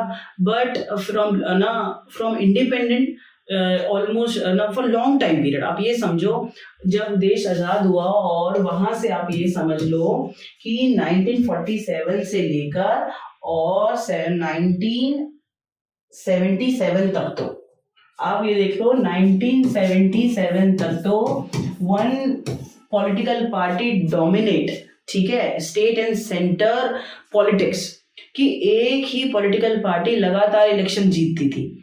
ठीक है, अब बात को समझो। तो शुरू में अगर आप शुरू के ईयर देखेंगे 1990s तक जाएंगे तो फिर सेंटर के गवर्नमेंट के पास ज्यादा पावर थी। पावर आज भी सेंटर के पास ही ज्यादा पावर है। ठीक है, तो सेंटर के पास ही ज्यादा पावर होती थी। क्यों होती थी? कि जो पार्टी सेंटर में जीतती थी ना वो स्टेट पार्टीज को डोमिनेट करती थी। ठीक है, मान लो सेंटर में कांग्रेस जीत गई तो बाकी स्टेट्स में भी कांग्रेस ही जीतेगी, और अगर किसी स्टेट में कांग्रेस नहीं जीत रही है और दूसरी पार्टी जीत गई है तो जो सेंटर की पार्टी है it misuse its power and dismiss state government. आई बात समझ में? तो शुरू में ये हालात थे। आज आप अपने दिमाग में फिट कर लो कि जब देश आजाद हुआ तो सेंटर और स्टेट में से किसके पास ज्यादा पावर थी? सेंटर के पास। और ये सेंटर क्या करती थी? शुरू में अपनी पावर को मिसयूज करती थी और स्टेट गवर्नमेंट को कंट्रोल करते थे। स्टेट गवर्नमेंट उनके हिसाब से नहीं काम करेगी तो स्टेट गवर्नमेंट को डिसमिस कर देते थे। It is undermine the power of democracy. ये तो खतरनाक बात हो गई भाई। हमारे देश में तो डिवीजन ऑफ पावर है, डेमोक्रेसी है ना? तो ये तो गलत हो रहा था। बट ये सिचुएशन बदलेगी, आप घबराएंगे नहीं 1990s के बाद। देखो जरा, From a long time, the same party ruled both at the center and in the most of the state. मैं यही तो कह रही हूँ, आजादी के बाद से बहुत लंबे टाइम तक एक ही पार्टी सेंटर में भी होती थी, जीतती थी, और वही पार्टी स्टेट्स में भी जीतती थी। This means that the state government did not exercise their right and autonomous federal unit. यानी स्टेट गवर्नमेंट्स के पास कोई अपनी स्वतंत्र पावर थी ही नहीं। In those days, उन दिनों में the central government would often misuse the constitution to dismiss the state government that were controlled by rival parties. मैं यही बात तो आपको कह रही हूँ कि अगर सेंटर में कांग्रेस पार्टी है और मान लो बीजेपी पार्टी किसी स्टेट के अंदर है तो फिर वो गलत तरीके से अपनी पावर को यूज कर देते थे और उस स्टेट के अंदर उनको क्या करा देते थे? डिसमिस कर देते थे।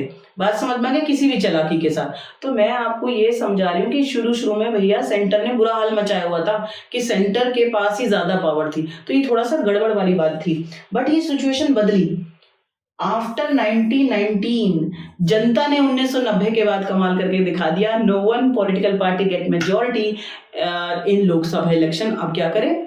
पहले तो एक ही पार्टी जीत जाती थी और वो बहुमत के साथ, और फिर वो जैसे चाहे नाटक करे, जैसे चाहे कानून बनाए। लेकिन 1990 के बाद मजा ये आया बेटे कि no one party get majority in Lok Sabha election. If any mega party, national party want to win election in Lok Sabha और get majority, they make a alliance with small parties और स्टेट पार्टीज। अब यहां से क्या हुआ? सिचुएशन बदल गई। Just 1 second. मैं आपसे ये कह रही हूँ कि 1990 के बाद अब जब भी लोकसभा का इलेक्शन हुआ तो मेजॉरिटी से क्या हुआ? Major national parties had enter into a alliance. समझौता करना पड़ता था मैनी पार्टीज के साथ, सेवरल रीजनल पार्टीज के साथ टू फॉर्म अ गवर्नमेंट। 1990 के बाद जब किसी एक भी पार्टी को, कांग्रेस को, बीजेपी को, इन पार्टीज को मेजोरिटी में नहीं लोकसभा में सीटें मिल रही हैं और गवर्नमेंट नहीं बन पा रही, तो क्या करें? छोड़ दें, देश को ऐसे ही छोड़ दें, गवर्नमेंट तो बनानी पड़ेगी। तो इन पार्टियों को समझ में आ गया, छोटी छोटी पार्टियों के साथ इन्होंने अलायंस करा, समझौता, और जीतने के बाद कोलेशन गवर्नमेंट बनी, महागठबंधन सरकार। तो इतने बात समझ आ गई 1990 के बाद कि जो नेशनल लेवल की पार्टी है उन्हें स्टेट पार्टी के साथ पावर शेयर करनी पड़ेगी। बदल गई ना सिचुएशन। तो यहाँ आपको दो ही चीजें सीखनी है इतने बड़े चार्ट के अंदर, कि सेंटर और स्टेट में पावर डिस्ट्रीब्यूशन कैसे रहा है। शुरू में सेंटर के पास ज्यादा पावर रही है, जब चाहे वो स्टेट्स को क्या करते थे, डिसमिस कर देते थे और गवर्नमेंट को, और उन्हें कंट्रोल करके रख देते थे। तो ये डेमोक्रेसी के लिए अच्छी बात है नहीं। लेकिन 1990 के बाद ये सिचुएशन बदली, और जब किसी भी पार्टी को नहीं मिलता था मेजोरिटी से इलेक्शन में जीत, तो उन्होंने स्टेट पार्टीज के साथ समझौता किया, अलायंस बनाया और कोलिशन गवर्नमेंट बनाई। और ये वो टाइम है 1990, यहां से धीरे धीरे स्टेट पार्टीज को पावर मिलने लगी। आया, बिल्कुल आ जाना चाहिए। This was also the beginning of the era of the coalition government at the centre. 1990 के बाद ये वो टाइम है जब मेजोरिटी गवर्नमेंट नहीं, कोलिशन गवर्नमेंट बनने लगी, महागठबंधन सरकार, नेशनल के साथ स्मॉल पार्टीज मिलकर या स्टेट पार्टीज मिलकर सरकार चलाती थी। ठीक है, तो हमें ये तीनों चीजें समझ में आ गई। अब हम आगे चलते हैं, meaning and the importance of decentralisation in India. क्या होता है डिसेंट्रलाइजेशन? सेंट्रलाइजेशन, पावर सेंट्रलाइज, सब कुछ मिलाकर एक जगह, ठीक है, ऐसे इकट्ठा। और डिसेंट्रलाइजेशन बंटवारा, विकेंद्रीयकरण, केंद्रीयकरण, विकेंद्रीयकरण। तो हमें डिसेंट्रलाइजेशन अच्छी बात होती है, क्योंकि डिसेंट्रलाइजेशन तो खूबसूरती है, फेडरलिज्म में डिवीजन ऑफ पावर करना है ना, तो डिसेंट्रलाइजेशन होना जरूरी है। ठीक है, डिसेंट्रलाइजेशन कि सेंटर में एक को पावर नहीं दे, डिसेंट्रलाइजेशन हो रहा है, डिस्ट्रीब्यूशन ऑफ पावर हो रहा है। बेसिक बात समझ आ गई। तो हमें डिसेंट्रलाइजेशन के फीचर पढ़ने हैं कि इंडिया में डिसेंट्रलाइजेशन की इंपॉर्टेंस क्या है, क्यों जरूरी है, ठीक है, क्यों हमें लोकल लेवल तक पावर देनी पड़ती है। छोड़ो, सारा सेंटर ही संभाल लेगी, ठीक है, सेंटर को ही सारा टैक्स दे दो, वही लोकल गवर्नमेंट को भी संभाल लेगी, गांव को भी, शहरों को भी। क्या जरूरत है? बहुत जरूरी है बेटा distribution of power. Have a look. पहले हम डेफिनेशन समझेंगे और उसके बाद हम सारे फीचर समझेंगे, और आपको समझ में आ जाएगा कि भैया सेंट्रलाइजेशन से ज्यादा अच्छा डिसेंट्रलाइजेशन होता है एक लार्ज कंट्री के अंदर। देखें क्या लिखा हुआ है, लिखा हुआ है when the power taken from central and state government and given to local government, this is we known as decentralization. When some power taken from center and state and given to local government, this is we known as decentralization. देखो, centralisation होता तो सारी power centre के पास होती और वो अपने हिसाब से हाँकता लोकल गवर्नमेंट को, गांव को, शहरों को। लेकिन हमारे कॉन्स्टिट्यूशन में कॉन्सेप्ट है डिसेंट्रलाइजेशन। और 1990 के बाद, 1990 के बाद जब अमेंडमेंट हुआ कॉन्स्टिट्यूशन में, तो उन्होंने बोल दिया कि सेंटर स्टेट को कुछ पावर शेयर करना पड़ेगा। किसके साथ? लोकल गवर्नमेंट के साथ। तो डिसेंट्रलाइजेशन समझ आ गया ना कि सम पावर, सारी पावर नहीं, some power taken away from centre and state and given to local government, this is we known as decentralisation. इतना तो आपके समझ में आ गया होगा। अब क्यों जरूरी है डिसेंट्रलाइजेशन? एक ही के हाथ में रहने देते, इतने सारे लोगों को मुखिया बनाने की क्या जरूरत है? देखें, the basic idea behind decentralization is that there are a large number of problem and issues which are best settled at local level. आप इमेजिन करो, मैं लगातार बोल रही हूँ ना, उसकी वजह से थोड़ा सा गले में चौक हो गया, नो इशू, आपका पढ़ना ज्यादा जरूरी है, ठीक है। तो मैं आपसे ये कह रही हूँ, आप इमेजिन करो एक आप गांव में रहते हो, ठीक है, गांव में ना पानी की समस्या है, दो भाइयों में झगड़ा हो गया है, तो उसे बेस्ट लेवल पे वहीं पर पंचायत सेटल कर लेगी, वहां के लोगों को पता होगा ना कि दोनों भाइयों में से किसकी गलती थी, है ना। या प्रधानमंत्री सेंट्रल गवर्नमेंट आके उसको ज्यादा बेटर सॉर्ट आउट कराएगी, नहीं ना। तो कह रहे हैं there is so many matter which is best settled at local level. शहर और गांव में बहुत सारे इतने छोटे छोटे मैटर होते हैं, ड्रेनेज है, सिवरेज है, ठीक है, और जो नेबर्स के झगड़े हैं, प्रॉपर्टी है, अरे भैया ये लोकल लेवल पे सेट हो जाएंगे। जो सेंट्रल गवर्नमेंट है उसे terrorism, currency, communication, banking, foreign affair, इतने बड़े मुद्दे देखने हैं, वो कहाँ आपकी गलियों मोहल्लों के झगड़ों में पड़ेगी। समझ में आया आपको? आगे चलते हैं। People have better knowledge of problem in their locality. देखो चला सेंटर गवर्नमेंट भी आपके लोकल गवर्नमेंट को चल सकती है, लेकिन प्रधानमंत्री और उसके मंत्रिमंडल को क्या पता आपकी गली के अंदर क्या परेशानी है, स्ट्रीट लाइट ज्यादा लगवानी है या फिर सड़कें ज्यादा बनवानी है, कौन सी ज्यादा समस्या है, समझ रहे हैं। तो local people know best about their issues, अपने प्रॉब्लम को वो ज्यादा अच्छा बेटर जानते हैं। They have also better ideas on where to spend money and how to manage things and more efficiently। देखो पैसा तो लगेगा ही भाई, मान लो कि एक गली के अंदर सड़क बननी है, ठीक है, तो सेंट्रल गवर्नमेंट भी उस पैसे को रिलीज कर सकती है और लोकल गवर्नमेंट भी उस पैसे से सड़क बनवा सकती है, बननी तो सड़क ही है ना। But local people know best कि where they invest money and with efficiency. उनको ज्यादा पता होता है, पैसा दे दो लोकल गवर्नमेंट को कि वहां के जो लोग हैं उन्हें स्ट्रीट लाइट की ज्यादा जरूरत है, सड़कों की ज्यादा जरूरत है, दवाइयों की ज्यादा जरूरत है, तो इस हिसाब से वो पैसे को खर्च कर लेंगे, ठीक है। सेंट्रल गवर्नमेंट उतना अच्छे से पैसा दे तो सकती है, वो भी 5 करोड़ खर्च करेंगे, ये भी 5 करोड़ खर्च करेंगे, लेकिन उनको नहीं पता कि कौन से प्रॉब्लम ज्यादा बड़े हैं, किस पर पैसा लगाना है, तो लोकल लोगों को ज्यादा पता होता है। That is why decentralisation is necessary. बेटे टीचर को, आपके सब्जेक्ट टीचर को पता होता है कि आपको क्या बीमारी है, आप लर्न क्यों नहीं कर रहे हो, प्रिंसिपल को नहीं पता होता, ठीक है। तो प्रिंसिपल भी एक अच्छा एडमिनिस्ट्रेटिव हेड होता है, वो चला सकता है कि मैडम टीचर हटो मैं पढ़ाऊंगा, एक दिन कर सकता है, 2 दिन फेल हो जाएगा प्रोजेक्ट। जो रोज टीचर आ रहा है ना, वो आपकी पूरी प्रतिभा को अच्छे से जानता है। तो मन जरा अच्छे से सेट कर लो और सीखो कि हम क्या सीख रहे हैं कि लोकल लेवल पर जो लोग होते हैं उनको ज्यादा अपनी समस्याओं को पता होता है, बेटर सेटल कर सकते हैं और पैसों को अच्छे से एफिशिएंसी से यूज कर सकते हैं as compare to centre. That is why decentralisation is necessary, ठीक है। आगे चलते हैं, क्या लिखा हुआ है। Beside at the local level, it is possible for the people to directly participate in decision making। Decentralisation से मुझे नहीं लगता कोई खूबसूरत फीचर हमारे कॉन्स्टिट्यूशन में है। Directly we participate in decision making. बेटा सेंट्रल गवर्नमेंट में या फिर जो स्टेट गवर्नमेंट है, you elect your representative MLA and MP and they take a decision behalf of you. You indirectly participate in decision making, यानी लोग जो central government है और जो स्टेट गवर्नमेंट है वहां आप इनडायरेक्टली पार्टिसिपेट करते हैं, ठीक है। बट लोकल गवर्नमेंट आपको चांस देती है directly participate in decision making. तो हुआ ना अच्छी बात, डेमोक्रेसी में तो जनता की जनार्दन होती है। तो डिसेंट्रलाइजेशन की वजह से लोगों को डायरेक्ट मौका मिल गया डिसीजन मेकिंग का। तो डिसेंट्रलाइजेशन बहुत जरूरी है। This help to inculcate the habit of democracy participation। इससे डेमोक्रेसी और हेल्दी हो जाएगी।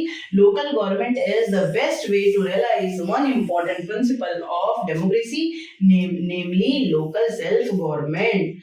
हमारी गवर्नमेंट का जो सबसे नीचे की लेवल है वो है लोकल सेल्फ गवर्नमेंट ना। उसका नाम तभी जस्टिफाई हो पाएगा जब उसको आप कुछ अधिकार दोगे, डिसेंट्रलाइजेशन होगा। अगर सारा काम सेंटर और स्टेट ही करने वाले हैं तो फिर हटा दो, फिर इस गवर्नमेंट का क्या फायदा।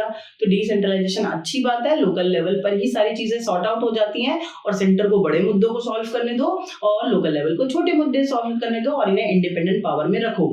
तो डिसेंट्रलाइजेशन बहुत जरूरी है, आज आप ये बात सीखेंगे, ठीक है। आगे चलते हैं। Local self government after 1992। ये बहुत इंपॉर्टेंट है, 5 नंबर में भी आता है, 3 नंबर में भी आता है कि भैया आपके देश में आज़ादी से पहले, आज़ादी के बाद लोकल गवर्नमेंट थी बट पावर नहीं थी इंडिपेंडेंट।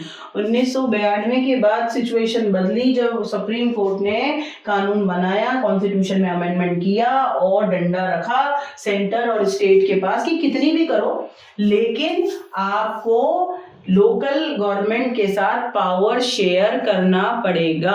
ठीक है, तो पेपर में आता है कि what is the situation of local self government after 1992।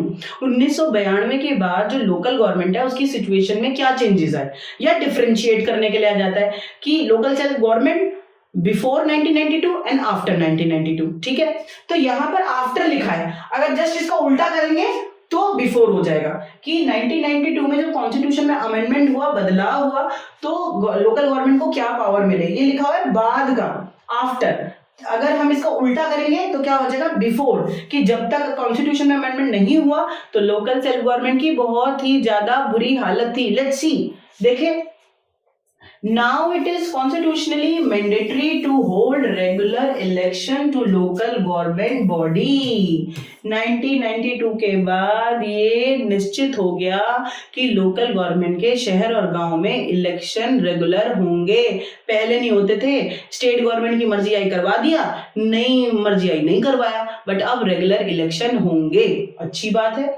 Seats are reserved in the elected bodies and executive heads of these institutions for scheduled caste, scheduled tribes and the other backward caste। यानी local self government में जब भी election होगा शहरों में या गांव में, तो बेटा वहां पर शेड्यूल कास्ट, शेड्यूल ट्राइब और अदर बैकवर्ड कास्ट के लिए कुछ सीटें रिजर्व होंगी। बहुत अच्छी बात है, बिल्कुल अच्छी बात है। पहले बेटा अगर मैं 1992 से पहले बात करूं ना, तो शेड्यूल कास्ट के लिए, एसटी एससी के लिए रिजर्वेशन नहीं था सीटों पे, ना रेगुलर इलेक्शन होते थे। ठीक है, कंपेयर करते चलेंगे। हाँ, अब देखेंगे at least 1/3 of all positions are reserve for women. Local government का इलेक्शन जब भी होगा तो जितनी भी सीटों पर इलेक्शन होने वाला है उसमें से 1/3 सीटें औरतों के लिए रिजर्व हो जाएंगी। 1992 के बाद ही कानून बन गया लोकल सेल्फ गवर्नमेंट में। बहुत अच्छी बात है, it is enhance the power of women. औरतों के लिए बहुत अच्छा है ये। ठीक है, तो पहले जब 1992 से पहले इलेक्शन होता था लोकल गवर्नमेंट का, गांव में पंचायतों का या शहरों में म्युनिसिपैलिटी का, म्युनिसिपल कॉर्पोरेशन का, तो औरतों को रिजर्वेशन नहीं थी सीटों पर, और अब 1/3 रिजर्वेशन है। An independent institution called the State Election Commission। पहले बेटा स्टेट इलेक्शन कमीशन नहीं इलेक्शन कराता था लोकल सेल्फ गवर्नमेंट के, और अब 1992 के बाद अब एक इंडिपेंडेंट स्टेट इलेक्शन कमीशन है जो लोकल लेवल पर सारे इलेक्शन ऑर्गेनाइज कराता है गांव या शहरों के अंदर। ठीक है, आगे चलते हैं, क्या लिखा हुआ है। The state government are required to share some power and revenue with local government. पहले स्टेट गवर्नमेंट की मर्जी थी, जितनी जैसे चाहे सड़कें बनवाएं, जैसे जैसे पैसे दें ना दें, बट अब कॉन्स्टिट्यूशन में अमेंडमेंट हो चुका है 1992 के बाद कि some power state government and revenue, पैसा, some power and revenue share with local government. गांव को, पंचायती राज को सड़कें बनवानी है, लाइट का अरेंज करना है, ट्यूबवेल लगवाना है, व्हाटएवर, हेल्थ इश्यूज है, स्कूल कोई बनवाना है, तो उनके साथ रेवेन्यू पैसा शेयर करना पड़ेगा, रिसोर्सेज शेयर करने पड़ेंगे। So these all are changes, fantastic changes to give power and boost to villages, local government, और in urban area, municipality and municipal corporation। तो local government को मजबूत बनाने के लिए 1992 के बाद ये changes हुए कि रेगुलर इलेक्शन जरूर होंगे, एसटी एससी को रिजर्वेशन मिलेगा, 1/3 सीटों पर वुमेन को रिजर्वेशन मिलेगा लोकल बॉडीज में। ठीक है, इंडिपेंडेंट इलेक्शन कमीशन जो है स्टेट इलेक्शन कमीशन इलेक्शन कराएगा, प्लस क्या होगा, रेवेन्यू और रिसोर्सेज को, पावर को स्टेट कुछ पावर को किसके साथ, लोकल गवर्नमेंट के साथ शेयर करेगी। आया, बिल्कुल आ जाना चाहिए, कोई दिक्कत वाली बात नहीं है। आगे चलते हैं, क्या लिखा हुआ है। हम चैप्टर के बिल्कुल लास्ट वाले टॉपिक पर आ गए हैं। अगर अब मैं आपको एक बार बताऊंगी, लोकल गवर्नमेंट चल रहा है, डिसेंट्रलाइजेशन बताया कि डिसेंट्रलाइजेशन क्या होता है, डिवीजन ऑफ पावर ही होती है कि some power share with local government taken away from centre and state. है ना। तो और उसके बाद मैंने आपको बताया आफ्टर 1992 जो लोकल गवर्नमेंट को पावर मिली, क्या क्या मिली वो मैंने आपको बता दिया। अब मैं आपको बता रही हूँ गांव और शहरों में लोकल गवर्नमेंट का arrangement. Let's talk about Panchayati Raj system in villages. गांव में लोकल गवर्नमेंट का अरेंजमेंट कैसे होता है। बहुत सारे गांव हैं यार, लाखों में, तो इतने सारे गांव का एडमिनिस्ट्रेटिव सिस्टम तो होता होगा ना, तो कैसे होता है। अगर आपने ये डायग्राम समझ लिया तो आपको समझ आ जाएगा, और ये डायग्राम समझ नहीं आया तो आपकी हौच पौच मच जाएगी दिमाग में, आपको कभी समझ नहीं आएगा। The better thing is focus on it. आपको इसको ध्यान से समझना है। क्या लिखा हुआ है सबसे पहले, देखो हमें ऊपर से नहीं जाना है, हमें नीचे से जाना है। गांव में सबसे पहले होती है ग्राम पंचायत। ग्राम पंचायत में होते हैं पंच और सरपंच, ठीक है। एक गांव को संभालने के लिए, एक गांव के एडमिनिस्ट्रेशन को संभालने के लिए, ठीक है, होती है ग्राम पंचायत। सबसे छोटा लेवल है गांव में, रूरल एरिया में, ठीक है, लोकल सेल्फ गवर्नमेंट का ग्राम पंचायत, ठीक है।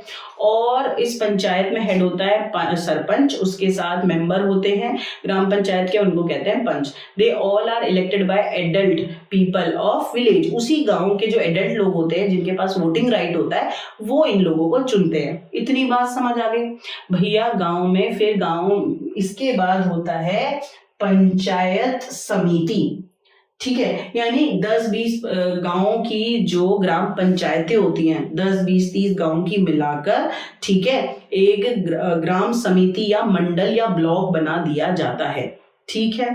और जब एक डिस्ट्रिक्ट में, जैसे फरीदाबाद एक डिस्ट्रिक्ट है हरियाणा के अंदर, हाँ, एक डिस्ट्रिक्ट के अंदर जितनी समिति होती है, ग्राम समिति, उन सबको मिला दिया जाए तो बन जाता है जिला परिषद। तो this is the arrangement of local self government in villages. ध्यान से समझेंगे, बॉटम टू टॉप। एक गांव के अंदर ग्राम पंचायत, कई ग्राम पंचायत, कई गांव, 10-20 गांव की मिलाकर कई गांव की जो पंचायतें उन्हें मिला दिया जाए तो ग्राम समिति। और अगर एक जो डिस्ट्रिक्ट है, एक जिला है, अगर एक जिले के सारे समितियों को मिला दिया जाए तो क्या बन गया, जिला परिषद। बात समझ में आ गई। आगे चलते हैं, क्या लिखा हुआ है। ये डायग्राम के बाद आपके लिए लाइनें इजी हो जाएंगी, नहीं तो आपको थोड़ा सा टफ लगता। क्या लिखा हुआ है, local self government in rural area. Local self government in rural area की जो लोकल गवर्नमेंट का अरेंजमेंट है वो गांव के अंदर कैसे होता है, कैसे होता है। मैं जल्दी अभी मैंने आपको बता दिया है डायग्राम के थ्रू, ये लाइंस में मैं आपको जल्दी समझा रही हूँ, जरा सुनना। Rural government is popularly known as Panchayati Raj. एक नंबर में आता है कि गांव की लोकल गवर्नमेंट को पंचायती राज कहते हैं। Each village group of villages, some state has a gram panchayat. This is council of the consist of several ward member, often called punch and president और सरपंच। सीधी सी बात है, गांव में होती है ग्राम पंचायत, उसमें मेंबर होते हैं पंच और सरपंच, ठीक है। They are directly elected by all adult population living in the ward और village. It is the decision making body for the entire village, ठीक है। अब ग्राम पंचायत, वहां के एडल्ट जो वोटिंग राइट जिनको होता है उस गांव के लोगों को, वो क्या करते हैं, पंच और सरपंच को चुन लेते हैं। उसके बाद जाके सो जाते हैं। क्या काम होता है पंचायत का काम क्या होता है, जैसे सेंट्रल गवर्नमेंट एक डिसीजन मेकिंग बॉडी है, स्टेट गवर्नमेंट एक डिसीजन मेकिंग बॉडी है। सेंटर पूरे देश के लिए कानून बनाती है, स्टेट एक स्टेट के लिए कानून बनाती है। बस उसी तरीके से गाँव के लिए ग्राम पंचायत डिसीजन लेती है। हो गया। तो ग्राम पंचायत क्या है, एक डिसीजन मेकिंग बॉडी है, गांव के लोगों के लिए डिसीजन लेती है डेवलपमेंट के लिए। आगे चलते हैं, क्या लिखा हुआ है, the panchayat work under the overall supervision of Gram Sabha. बेटा ये सीखो, ग्राम सभा। ग्राम पंचायत में तो चुने हुए 5 लोग गए, सरपंच और पंच, और एक गांव, एक छोटा सा गांव, और वो 5 के 5 गलत काम करें तो, और जो उन्हें स्टेट ने पैसा दिया था उसका गलत इस्तेमाल करें, अपना ही घर गाड़ी बना ले, तब इसका क्या करोगे। तो गांव में जितने एडल्ट लोग होते हैं ना वो सबको मिलाकर बनती है Gram Sabha. And what is the work of Gram Sabha? Gram Sabha supervision the work of Gram Panchayat. गांव के सारे जो एडल्ट होते हैं, ठीक है, वो सारे ग्राम सभा के मेंबर होते हैं। और ग्राम सभा क्या काम करती है? चेक करती है कि ग्राम पंचायत ठीक से काम कर रही है या नहीं कर रही है। समझ आ गया? तो ग्राम पंचायत क्या है? जो पूरे गांव के लिए क्या करेगी? कानून बनाएगी, आई मीन टू से डिसीजन लेगी कि गांव में क्या क्या काम करना है, ठीक है। और जो ग्राम सभा है वो क्या करेगी? वो ग्राम पंचायत के काम को चेक करेगी कि भाई ये ठीक से कर रहे हैं या नहीं कर रहे हैं, ठीक है। प्लस और क्या करती है? It has to meet at least twice और thrice in a year. Gram Sabha में लोगों को पूरे साल में 2 या 3 बार मीटिंग करनी पड़ती है, ठीक है। Annual budget of Gram Panchayat and review the performance of the Gram Panchayat. क्या क्या काम करती है ग्राम सभा? ग्राम सभा 2-3 बार मीटिंग जरूर लेगी, ठीक है। प्लस एनुअल बजट को अप्रूव करेगी। भाई ग्राम पंचायत के पास पैसा आता है, सड़क बनानी है, लाइट लगानी है, ट्यूबवेल लगाना है, कोई स्कूल खुलवाना है ना। तो ये सारा पैसा किसके पास आया? ग्राम पंचायत। ग्राम पंचायत अपनी मर्जी से पैसा खर्च करेगी? नहीं, उसके बजट को अप्रूव कौन करेगा? ग्राम सभा। गांव के लोग बैठते हैं, हाँ जी मुखिया जी कर लो, है ना। तो पहले अप्रूवल देना पड़ता है। बात समझ आ गई? प्लस वो 2 या 3 बार मीटिंग जरूर लेंगे। मीटिंग लेंगे तभी तो डिस्कशन होगा सारे गांव वालों को क्या करना है क्या नहीं करना। तो मीटिंग होगी, बजट पे अप्रूवल होगा कि पैसा कहाँ खर्च करना है। ग्राम पंचायत अपनी मर्जी से खर्चा नहीं कर सकती। प्लस दे ऑल्सो जज the performance of Gram panchayat. ग्राम सभा चेक करती है ग्राम पंचायत ढंग से काम कर रही है या नहीं कर रही है, ठीक है। तो ग्राम सभा और ग्राम पंचायत एक ही गांव में होते हैं। ग्राम पंचायत में इलेक्टेड होते हैं पंच और सरपंच जो डिसीजन लेंगे, और ग्राम सभा चेक करेगी कि ग्राम पंचायत अच्छे से काम कर रही है या नहीं कर रही है, ठीक है। आगे चलते हैं। A few gram panchayat are grouped together to form what is usually called panchayat समिति। वही तो कह रही हूँ, अगर 1, 2, 3, 4, 10, 15, 20 गांव के जो पंचायत है, अलग अलग गांव की जो छोटी छोटी पंचायत थी, छोटे छोटे गांव की, उन्हें मिला दिया जाए तो बन जाता है क्या? पंचायत समिति। दूसरा लेवल हो गया लोकल सेल्फ गवर्नमेंट का, पंचायत समिति, ठीक है। पंचायत समिति के मेंबर को कौन चुनता है? जितने भी पंचायत के मेंबर होते हैं ना, उनमें से आपस में से पंचायत समिति के हेड को चुना जाता है और पंचायत समिति के मेंबरों को चुना जाता है। बात समझ में आ गई? आगे चलते हैं, क्या लिखा हुआ है? ऑल द पंचायत समिति, जितनी भी पंचायत समिति हैं एक डिस्ट्रिक्ट के अंदर, वो सब मिल जाएं तो क्या बन जाता है? जिला परिषद, ठीक है। तो देखो आपको इतना थोड़ी याद करना है, ये तो डेकोरेशन होती है। हमें समझना है कि लोकल गवर्नमेंट गांव में कैसे होती है। 3 लेवल पे होती है। एक हो गई पंचायती राज, ठीक है। दूसरी क्या हो गई? पंचायत समिति, ठीक है। और तीसरी क्या हो गई? जिला परिषद, ठीक है। तो कैसे होगा? एक गांव में पंचायती राज, अगर कई गांव की पंचायतों को मिला दिया जाए तो पंचायत समिति, और एक डिस्ट्रिक्ट की सारी पंचायत समितियों को मिला दिया जाए तो क्या बन जाएगा? जिला परिषद। और जिला परिषद में भी ये भी इलेक्टेड बॉडी है, इलेक्टेड मेंबर इसमें होते हैं, और कुछ एमएलए और एमपी भी इसके मेंबर होते हैं। इतनी बात समझ आ गई? आज के बाद आपको गांव का कंफ्यूजन नहीं होने वाला कि गांव में क्या होता है, क्योंकि बच्चे बड़े कंफ्यूज होते हैं कि मैम जिला परिषद भी आ गया, गांव के अंदर पार्ट बन गया, ठीक है। समिति भी हमें साउंड हो रहा है, ब्लॉक भी हमें साउंड हो रहा है, और हमें पंचायत। तो इसके लेवल है, ठीक है। लोकल सेल्फ गवर्नमेंट के 3 लेवल है, ठीक है। तो ये आपको अच्छे से समझ में आ जाएगा। एक बार आप और डायग्राम को चेक कर लेना। चलो, local self government in urban area.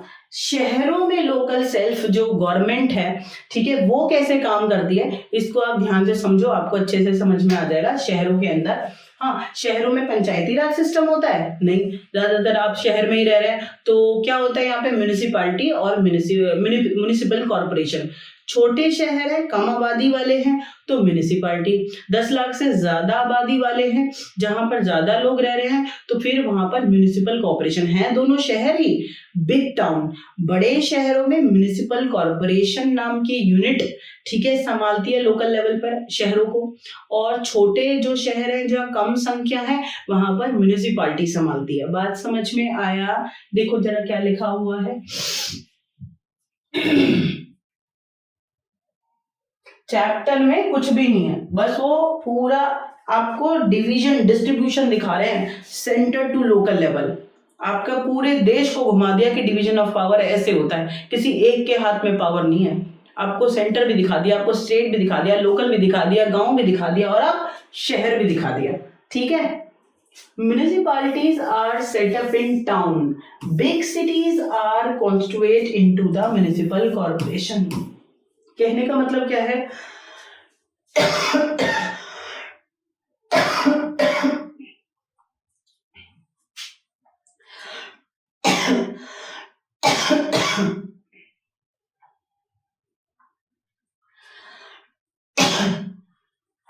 Sorry, क्या मैं आपसे कह रही हूं